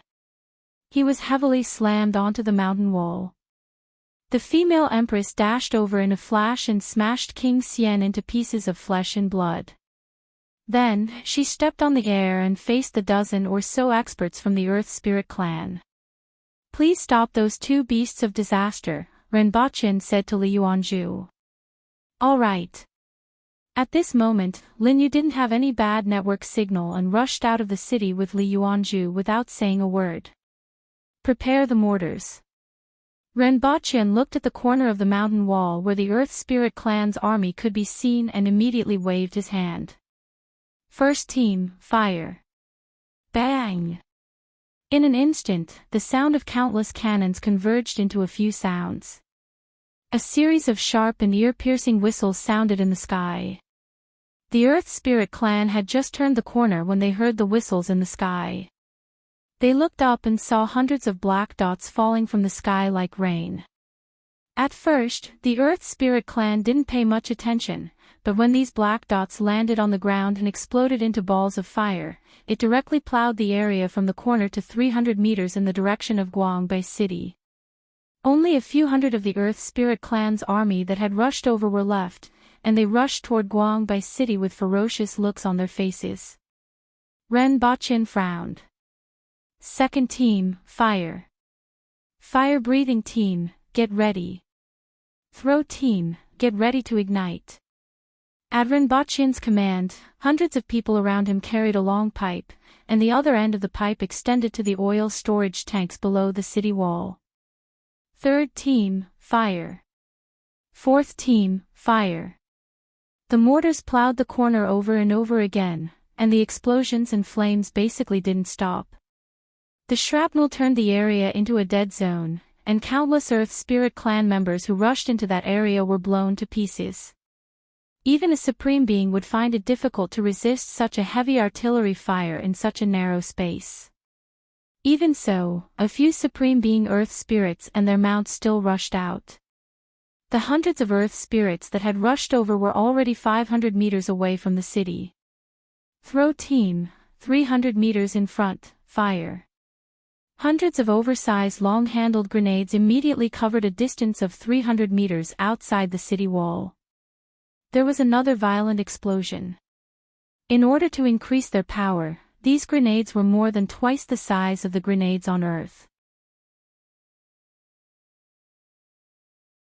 They chose grenades instead of hand grenades because such a large hand grenade was difficult to hold with one's palm. Only grenades were convenient to throw. Renbachin stared at the flames and smoke in front of him. When the first figure passed through the smoke, Renbachin quickly gave an order. "Fire-breathing team, fire. Fire-breathing team, first team, fire. The other teams are free to fire after loading." He didn't need to observe the Earth Spirit clan in the distance anymore because the experts behind should be rushing over. The Jiato stream, which was more than 10 kilometers long, was only a 3-minute journey for the longevity heaven experts. On the contrary, the people below the city wall were a great threat, even though there were only a few dozen Earth spirits.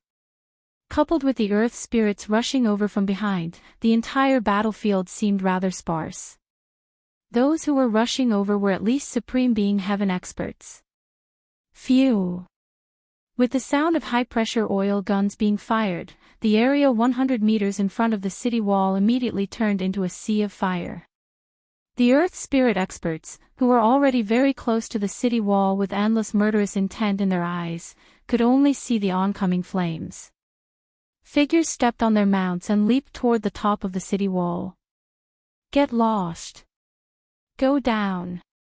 Shiwanya immediately waved his long saber, creating a snow-white waterfall. Along with him were the experts recruited by the Protectorate of the South over the past few years. Figures collided in the air with angry shouts and weapons clashing. When the two sides separated, almost all the Earth Spirit experts were smashed into the sea of fire below. Renbochin observed the situation of the battle. So far, everything had been going smoothly. Mortars, grenades, and flamethrowers were enough to exhaust the enemy to death on this road. These Earth Spirits could only touch the edge of the city wall at most. Looking up into the distance, he saw that the number of mortars raining down on them seemed to have decreased, and the land that had been plowed over and over again was no longer recognizable. At this moment, the sound of explosions decreased a lot, and there seemed to be a large gap in the rain of bullets. Instead, there were sporadic explosions on the mountain wall. Renbochin focused his eyes, picked up his binoculars, and looked into the distance. Only then did he realize that many of the shells were shot by arrows in the air and fell toward the mountain wall. These shells were fused and would only explode when the front end collided with an object. They wouldn't explode if they were shot from the side. Has the Earth Spirit found a way? Renbochin's heart skipped a beat, but this was also within his expectations. Even the godly archers of Great Xia could shoot grenades onto the city wall, let alone the stronger Earth Spirit. As the explosion suddenly decreased, Renbochin saw a large group of Earth Spirits rushing in from the rear. Adjust the angle and blanket the area, Renbochin ordered again. A new round of bombardment began. This time, they changed their position and attacked Guangbi City from the corner according to the previous grouping. After a round of bombardment, the number of Earth Spirits that rushed over was reduced by half. However, the other half also rushed out of the area covered by the fatality. Throw team, 300 meters in front, throw. When they finally managed to charge past the Earth Spirits, who had been plowed by the cannonballs, they were greeted by another round of grenades. However, no matter how many Earth Spirits rushed over this time, there were still 500 of them left. Suyu! Renbochin shouted coldly. With such a big difference in strength, they definitely won't miss. Suyu's face was pale from the earth-shattering battle, and his legs were trembling as he spoke in a trembling voice. Set a small target first, such as 1 second. Remember, booksellers.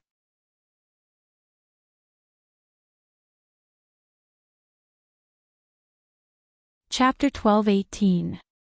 Since the beginning of the battle, Suyu had been sweating all over and trembling like a sieve. The fact that he could still stand here was already a testament to his courage. The ferocious Earth Spirit race, the flames everywhere, and the explosions in the distance were completely different from the wars he had participated in. Even though he already knew about it, it still made him feel like he was going to explode when he witnessed it. In Great Xia, the Man-Will experts were already squad leaders, and the Earth-Will experts were already experts. The current battlefield was completely different from the current one. The people of Great Xia and most of the Dayo people didn't expect such a war to take place on the other side of the world. This scene had already exceeded the imagination of most people. Looking at another group of foreign races charging up, Suyu quickly shouted, "The difference in strength is so great. They definitely won't miss their target." After he finished speaking, Suyu didn't feel anything. After all, he was also an Earth-Will expert now, and there weren't many Earth Spirits rushing over. However, those Earth Spirits had bloodthirsty and ferocious looks on their faces. They jumped onto the city wall from 100 meters away, and their mounts fell into the sea of fire. However, the Earth Spirits couldn't care less. Otherwise, they wouldn't even have the chance to jump onto the city wall. The mounts that accompanied them day and night fell into the sea of fire and screamed. This made many Earth Spirit soldiers feel as if their hearts were being cut by knives. Their murderous intent soared to the sky, and they couldn't wait to slaughter all the humans to vent their hatred. While still in the air, they brandished their sabers and slashed down. The sabers cut into human bodies, broke bones, and sprayed blood. These familiar sensations and sounds didn't appear. There was only the uniform sound of the sabers slicing through the air. The bloodthirsty faces froze for a moment. No one knew what exactly happened. They clearly saw people slashing at them, but they missed. It was as if everyone's senses were playing tricks on them. However, before they could figure out what exactly happened, they saw several sabers slashing at them from all directions. Before they could react, they were killed by the sabers. At this time, there were 2,000 ordinary Aboriginal soldiers and 1,000 Kismet Heaven Aboriginal elites on top of the city wall. These elites were similar in strength to the ordinary Earth Spirit soldiers, but their combat skills were much better than those of the Earth Spirit soldiers. They had a high chance of winning even one-on-one, let alone fighting in numbers. After a round of fighting and miserable cries, the first wave of Earth Spirits who had jumped onto the city wall were hacked to death. When they looked up, they saw dozens of people jumping over. When they saw the situation at the top of the city wall, their pupils immediately shrank, as if a bucket of cold water had been poured over their heads. However, they didn't have a choice. Below them were raging flames, and in front of them were thousands of Aboriginal soldiers who were preparing to make dumpling fillings. Most of the Earth Spirit Clan soldiers realized that they had no chance of survival. They twisted their bodies in the air with ferocious looks in their eyes, trying to land near those fire-spewing tubes. However, they were all chopped down in the air. The rest of them barely managed to climb up the wall, but as soon as the saber slashed down, they began to doubt their lives. Even cutting a pipe crooked. He was clearly under the saber, but after one strike, he realized that he was 3 steps away. The Aboriginal soldiers were also a little confused. Why were these long-haired monsters slashing at the air? It was the same for the previous ones, and it was the same for the current ones. Did the long-haired monsters have poor eyesight? Renbotchian didn't look at the fighting around him. He was dressed in ordinary clothes and looked no different from an ordinary soldier. On the battlefield, whoever wore flashy clothes would die faster. Although he was a little cowardly, Renbotchian wasn't a frontline combatant. At this moment, he was still standing at the top of the city wall, which attracted many people's attention. Renbotchian looked into the distance. There were fewer and fewer cannonballs falling to the ground. Most of them were shot into the mountain walls in the air. Occasionally, 2 cannonballs would hit the mountain walls and explode. A large group of Earth Spirit Clan members charged over from the corner. When the Earth Spirit Clan arrived at Giotto Stream, there were close to 15,000 of them. They had suffered 1,200 casualties at the pass, and another 2,000 were killed by the explosions. Just now, they were forced to bombard the area and suffered heavy casualties. However, there were still close to 8,000 of them, and the number of mounts would double. Their strength had far surpassed the Aboriginal army in Guang Bay City. If they were to charge over, the city would be destroyed in an instant. Many people looked past the flames and at the Earth Spirit Clan's army in the distance, which was like a beast tide. Even the Aboriginals couldn't help but feel thirsty at this moment, and they held their sabers tightly. Your Highness. The guard couldn't help but remind Renbotchian, you should withdraw. There's no hurry. Renbotchian's expression didn't change as he ordered, let the artillery team speed up. But it's getting less and less effective, the guard said. The guard looked anxious as well. At this moment, chaos suddenly broke out among the Earth Spirit Clan's army. The number of cannonballs falling to the ground suddenly increased, and a large area of flames and smoke exploded. They are finally here. Renbotchian's mouth twitched. In fact, it had only been a few minutes since the beginning. If it were an ordinary army, it would be considered good if they could advance 200 meters in a few minutes. However, these earth spirits and ferocious beasts were too strong and too fast. If it weren't for the bombardment earlier, they would have covered a dozen miles in just a few minutes and bathed the entire Guangbei city in blood. Renbaqian raised his binoculars and saw more than a dozen figures stirring up a sea of blood behind the Earth Spirit clan. Broken limbs flew everywhere, and a large amount of blood rained down at almost every moment. Nearby, Li Yuanzhu and Lin Yu were flying around two huge calamity beasts. Compared to the huge calamity beasts, they were like two flies.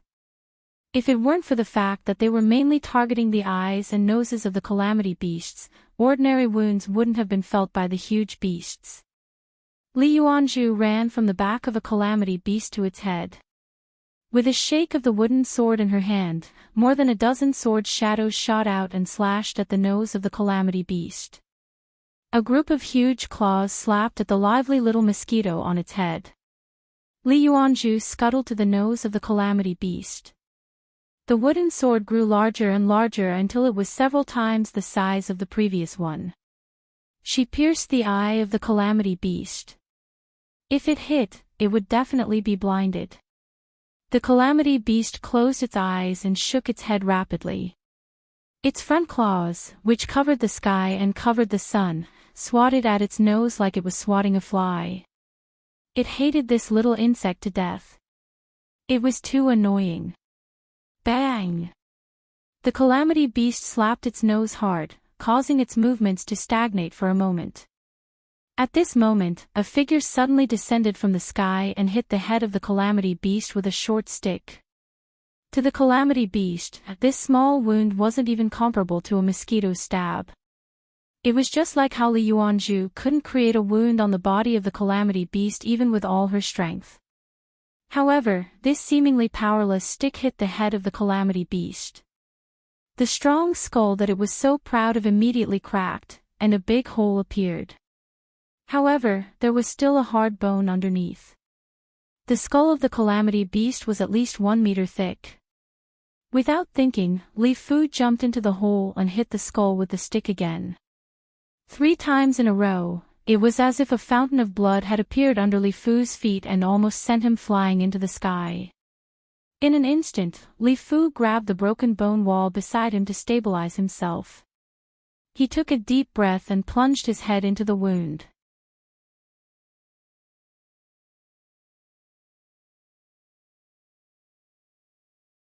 Chapter 12:19. The appearance of Li Fu and the other reinforcements immediately threw the Earth Spirit race into chaos. More than 50 longevity heaven experts could be said to be a force that could change the situation of the war at this time. The Empress alone blocked King Xian and more than 20 Earth Will experts, and she also had to suppress them so that they couldn't attack Guangbei City. The Empress couldn't even be seen in the sky, and all the Earth Spirit experts could see was their bodies exploding as soon as they recovered. The Empress had fought with them for so long, and she had always attacked them secretly. Even when she appeared, she would immediately retreat after one attack. She had never fought with them for such a long time. King Xian and the other Earth Spirits knew that she was very strong and was the strongest in the human race, but they didn't know how strong she was until now. King Xian was also at the top of longevity heaven, which was similar to the Empress. However, he didn't even have a chance to fight back. She alone suppressed King Xian and more than 20 Earth Spirit experts. However, King Xian wasn't worried because this woman couldn't kill them. Apart from her, there were only a few strong humans, and they couldn't stop the army of the Earth Spirit race. Even though the ground behind him was plowed by the artillery countless times, he never worried and focused all his attention on the Empress. It wasn't until a giant beast of disaster let out a miserable howl and its mountain-like body fell to the ground that everyone realized something was wrong. A figure jumped out from the head of the giant beast of disaster, and in the blink of an eye, it jumped to the head of another giant beast. More than 10 lines of blood appeared at the back of the army. Then, more than 10 figures fell from the sky into the middle of the charging army, causing a lot of chaos. King Xian, who noticed this, was surprised that the human race still had so many strong people. Although they were only at the beginning of the longevity heaven level, and seriously speaking, there weren't many of them, and King Xian had brought several times more experts than the other side, they were still a decisive force on the battlefield. When he was distracted, he realized that the Empress in front of him had disappeared, but it was already too late. A huge force hit his head, and only half of his body was left. However, after a while, King Xian recovered again. He glanced at the position of the Empress and looked at the situation around him. There were fewer explosions. Every time a large number of explosives fell, hundreds of people jumped into the air and kicked them aside. In this way, the experts who were aiming for the archers became useless. However, the flames under the city wall were still burning, and the tribesmen were forced to jump to the top of the city wall from 100 meters away. To an ordinary earth spirit with a Kismet heaven strength, a leap of 100 meters was still an insurmountable distance. Almost all of them used mounts of similar strength as stepping stones. Even so, most of them still fell into the sea of fire. Even if some of them managed to reach the top of the city wall, they were already at the end of their rope. They were hacked to death the moment they reached the top of the city wall. In this way, it was like adding oil to the city wall. A small number of earth spirits were killed before they could even stand firm on the city wall. The Sage King suddenly felt resentful. After leading an army of 30,000 for 2 years, there were only a few thousand left, and they couldn't even climb the city walls of the human race. If they didn't destroy the enemy's wall, the rest of the clansmen would probably die here. How could he accept this? The Sage King took a deep breath. He took out a black crystal and crushed it. It was the road sign he had brought with him. He shouted, "Black Heaven God, your descendants and people are calling for you. We're willing to offer you blood and flesh, spirit and soul, past and future. Please help me to defeat this enemy." As soon as he finished speaking, the Sage King's body withered. His chi and blood exploded from the surface of his body and gushed into the sky. From afar, it looked like a pale red pillar connecting him and the sky. The Sage King's aura was declining rapidly. At this moment, a mirror suddenly appeared behind the Sage King. A whip lashed out from the mirror and pierced into the Sage King's heart like a spear. It was one of the reinforcements who had been waiting for the right time to attack. After all, the Sage King was at the top of the immortal level. No matter how weak his combat ability was, he couldn't be compared to beginner-level and intermediate-level people who could open up the sky and earth. The Sage King was overjoyed when he succeeded. A pretty girl's face appeared in the mirror. However, her expression changed as she looked up. A terrifying aura appeared in the sky above Guangbai City. The faces of the people in Guangbai City changed drastically. Everyone felt as though the sky was falling on their heads. Retreat! Quick! The Empress felt the terrifying pressure from the sky and her voice was immediately transmitted to the top of Guangbai City. Renbaqian jumped down the city wall without hesitation. The aura was too terrifying and couldn't be withstood by anyone. If the Empress's aura was like a mountain, this aura was like a violent thundercloud that couldn't be resisted. Before Renbaqian landed on the ground, he was grabbed by a big hand and dragged away at a speed that was 10 times faster than Renbaqian's. Renbaqian couldn't care less about who grabbed him. He turned his head and looked at the sky. He was shocked to see a black hole in the sky and a huge, hideous, greenish-black palm stretched out from it.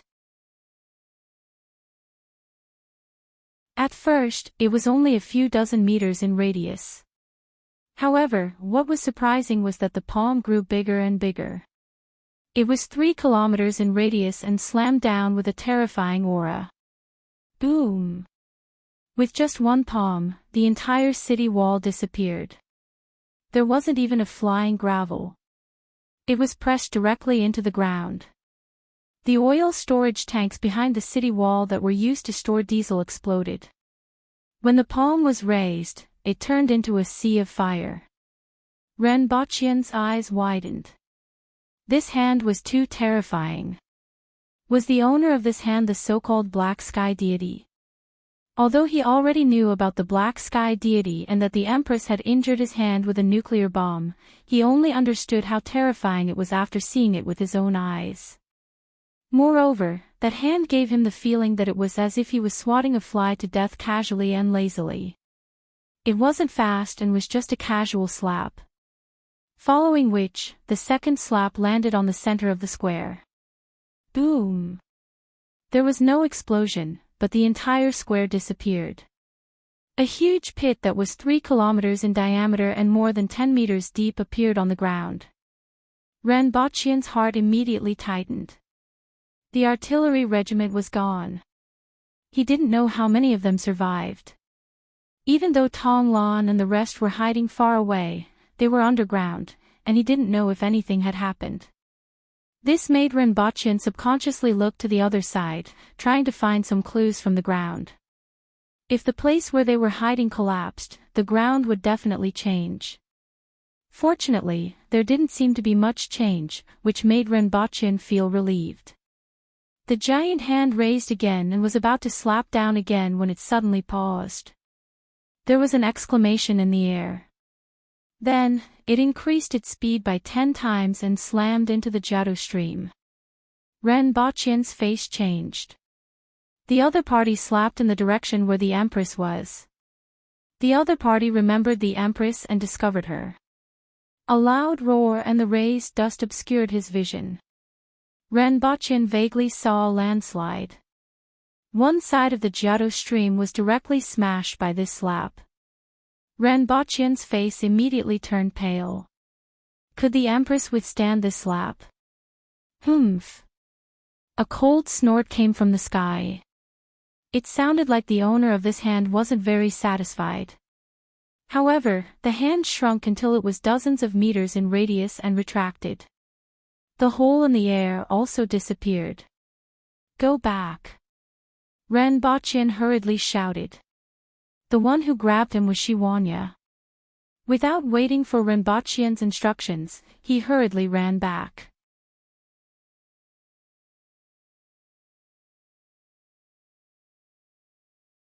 Chapter 1220. It was a mess. Broken pieces of rubble were scattered everywhere, and they were pressed together by a huge force. There were 10,000 people on the city wall and in the plaza, but less than 1,000 survived. The entire artillery regiment was annihilated. This was the result of the 2 lazy pats of the giant hand. If he had used his full strength from the beginning, even Renbochen might not have been able to escape. Jingtian, are you alive? Those who are still alive, get into formation. Shiwanya shouted as he ran. Send someone to the cellar and bring out the 2 boxes. Renbochen gritted his teeth and stared ahead. The city wall was in a sea of fire, and the dust from the collapsed mountain covered the sky. He couldn't see the Empress at all. This made him a little flustered. Although the strength of that monster is terrifying, Her Majesty is not to be trifled with. Her Majesty will definitely be fine. Shiwanya quickly instructed someone to fetch the box before he turned around and spoke. Renbochen didn't care about what he said and just stared ahead. A figure suddenly rushed out of the sky full of dust and crossed the sea of fire. Everyone's heart tightened as they looked carefully. It wasn't Her Majesty, an aboriginal, or a human. It was an earth spirit who looked miserable and had wounds all over his body. Kill him. Just as Shiwanya's voice left his mouth, a shadowy figure darted out from behind. They were all earth spirits. In a short period of time, more than 100 earth spirits rushed over, and half of them were riding mounts. The strongest were at the cardinal heaven level, and the weakest were at the kismet heaven level. When enemies meet, their eyes turn red. Both sides' eyes turn red. Kill. Shiwanya shot out like a cannonball and brandished his saber, creating several saber lights that were several meters long. However, before he could slash down, several figures suddenly appeared behind the earth spirits and set off a rain of blood. More than 100 earth spirits were killed in the blink of an eye, leaving only 3 aboriginal men and women. They were the aboriginal experts who were brought out of the wall of the 2 worlds by the Empress. At this moment, 2 long howls and 1 short howl were heard from the sky full of dust. Following these 3 howls, a figure came out of the sea of fire again. Renbochin heaved a sigh of relief when he saw the familiar figure in red. Although he was in a sorry state, he didn't lose an arm or a leg, so he didn't seem to have any major problems. "Your Majesty!" Shiwanya and a few experts were the first to greet him. "Your Majesty!" The second voice came from the remaining 10,000 elites. For a moment, Renbochin couldn't hear anything. Everyone was the same as Renbochin. When they saw the Empress, they felt more assured and at ease. Dayo could lose everyone else, but nothing could happen to the Empress. "It's good that you're all right, it's good that you're all right," Renbochin muttered to himself. Just now, he was really frightened. It was as if he had fallen into an ice house. "They've retreated." The Empress turned her head and looked at the dust that had yet to dissipate. She didn't look too good. "Retreated?" Shiwanya was puzzled. Why would they retreat now that the city walls were gone? Instead of saying that the Black Sky God is the god of the Earth Spirit Tribe, it would be better to say that the Earth Spirit Tribe is his pet. The Water Empress sneered. That palm strike killed at least half of the Earth Spirits. This result was out of everyone's expectations. No one had expected that half of the Earth Spirit clan's remaining army would be slapped to death by their own god. It sounded like a joke. Everyone felt a little sad for the Earth Spirit Tribe. Renbochin walked to the Empress's side and carefully examined her. After confirming that she wasn't too badly injured, he turned his gaze to the front and wondered, what exactly is this Black Sky God? I have seen this Black Sky God once before, but it wasn't as strong as it is now. Its palm was only a few dozen meters in size. I guess that the leader of the Earth Spirit Tribe must have paid a huge price to be able to make the Black Sky God display such strength and no longer have the strength to fight. The Empress frowned. In any case, this Black Sky God was indeed very strong. She didn't know where its main body was, but it could actually attack here. Furthermore, it was so terrifying just by extending its hand. Fortunately, there should be a limit. Otherwise, it wouldn't have retracted after just 3 palm strikes. However, the next time it came, it probably wouldn't be so easy to deal with. After thinking for a while, she put this matter aside and would think of ways to explore the mystery behind it in the future. There were more important things at hand. Just as the Empress said, the remnants of the Earth Spirit Tribe retreated, and figures appeared in the sea of fire. The city wall was now level with the ground and had been completely flattened. Li Fu, Li Yuanzhu, Lin Yu, Tang Gu, and the others all survived. The most dangerous thing was the Black Sky God's palm strike, but its target was the Empress. Although the others were affected and injured, they still survived. As soon as they came back, they sat down and took their medicine. Li Yuanzhu reached out and pinched her left arm and ribs twice to adjust the bones. She couldn't calm down. The palm didn't hit her at all. Just the aftershock knocked her against the mountain wall, breaking her left arm and several ribs. If she had faced that palm head-on, she would have died without a doubt. The Aboriginal experts also appeared beside the Empress one by one, and half of them were in a sorry state. The Empress looked around and didn't look good. Other than a few great Xia experts who opened up the heaven and earth domain, the rest were Aboriginal experts. However, she realized that 3 people were missing. Needless to say, they must have died under the Black Sky God's palm strike. Unless the Earth Spirit Tribe used numbers, it would be difficult for them to keep the aboriginal experts of the same level here. After waiting for half a day for the dust to settle, Renbochin followed everyone out of Vast Wall City. Even the ground where the Empress fought with many experts had been reduced by 3 meters, and this was just the edge of the palm strike. One could imagine what would have happened if the Empress hadn't avoided it. At present, no one in the human race could withstand this palm strike. More than half of the mountain wall on one side of Jiado Stream had collapsed, and boulders were still falling from time to time. As for the corpses that were swept by the palm strike, they were all under the pile of rocks. In the distance, there were densely packed corpses under the mountain wall, all of which were affected by the palm strike. Even Li Yuanzhu had many broken bones, let alone the ordinary Earth Spirit Tribe members. There's no need to dig here. You guys keep watch here, the Empress said to some Aboriginal experts who were in better condition. The Black Sky God's palm strike buried more than a dozen Earth Spirit Tribe experts here. Given their vitality, they definitely won't die. However, 2/3 of the mountain wall is on top, and they can't get out. You guys just wait here for them to dig out and capture as many as they come out. I have to thank the Black Sky God for this. Renbochin felt a little strange. The city wall was destroyed by the Black Sky God, but if he hadn't killed half of the Earth Spirit Tribe's soldiers and buried more than a dozen experts here, this battle would still have been fought. If the Earth Spirit Tribe had rushed into Guangbai City, it was hard to say how many of the more than 10,000 elites in the city would have survived. This battle is finally over, the Empress said tiredly. Renbochin heaved a sigh of relief. The casualties were greater than expected, but the current situation wasn't too bad. He had previously prepared for the worst, which was to set up oil barrels everywhere in the city. At worst, Guangbai City would become the graveyard of the Earth Spirit Tribe soldiers.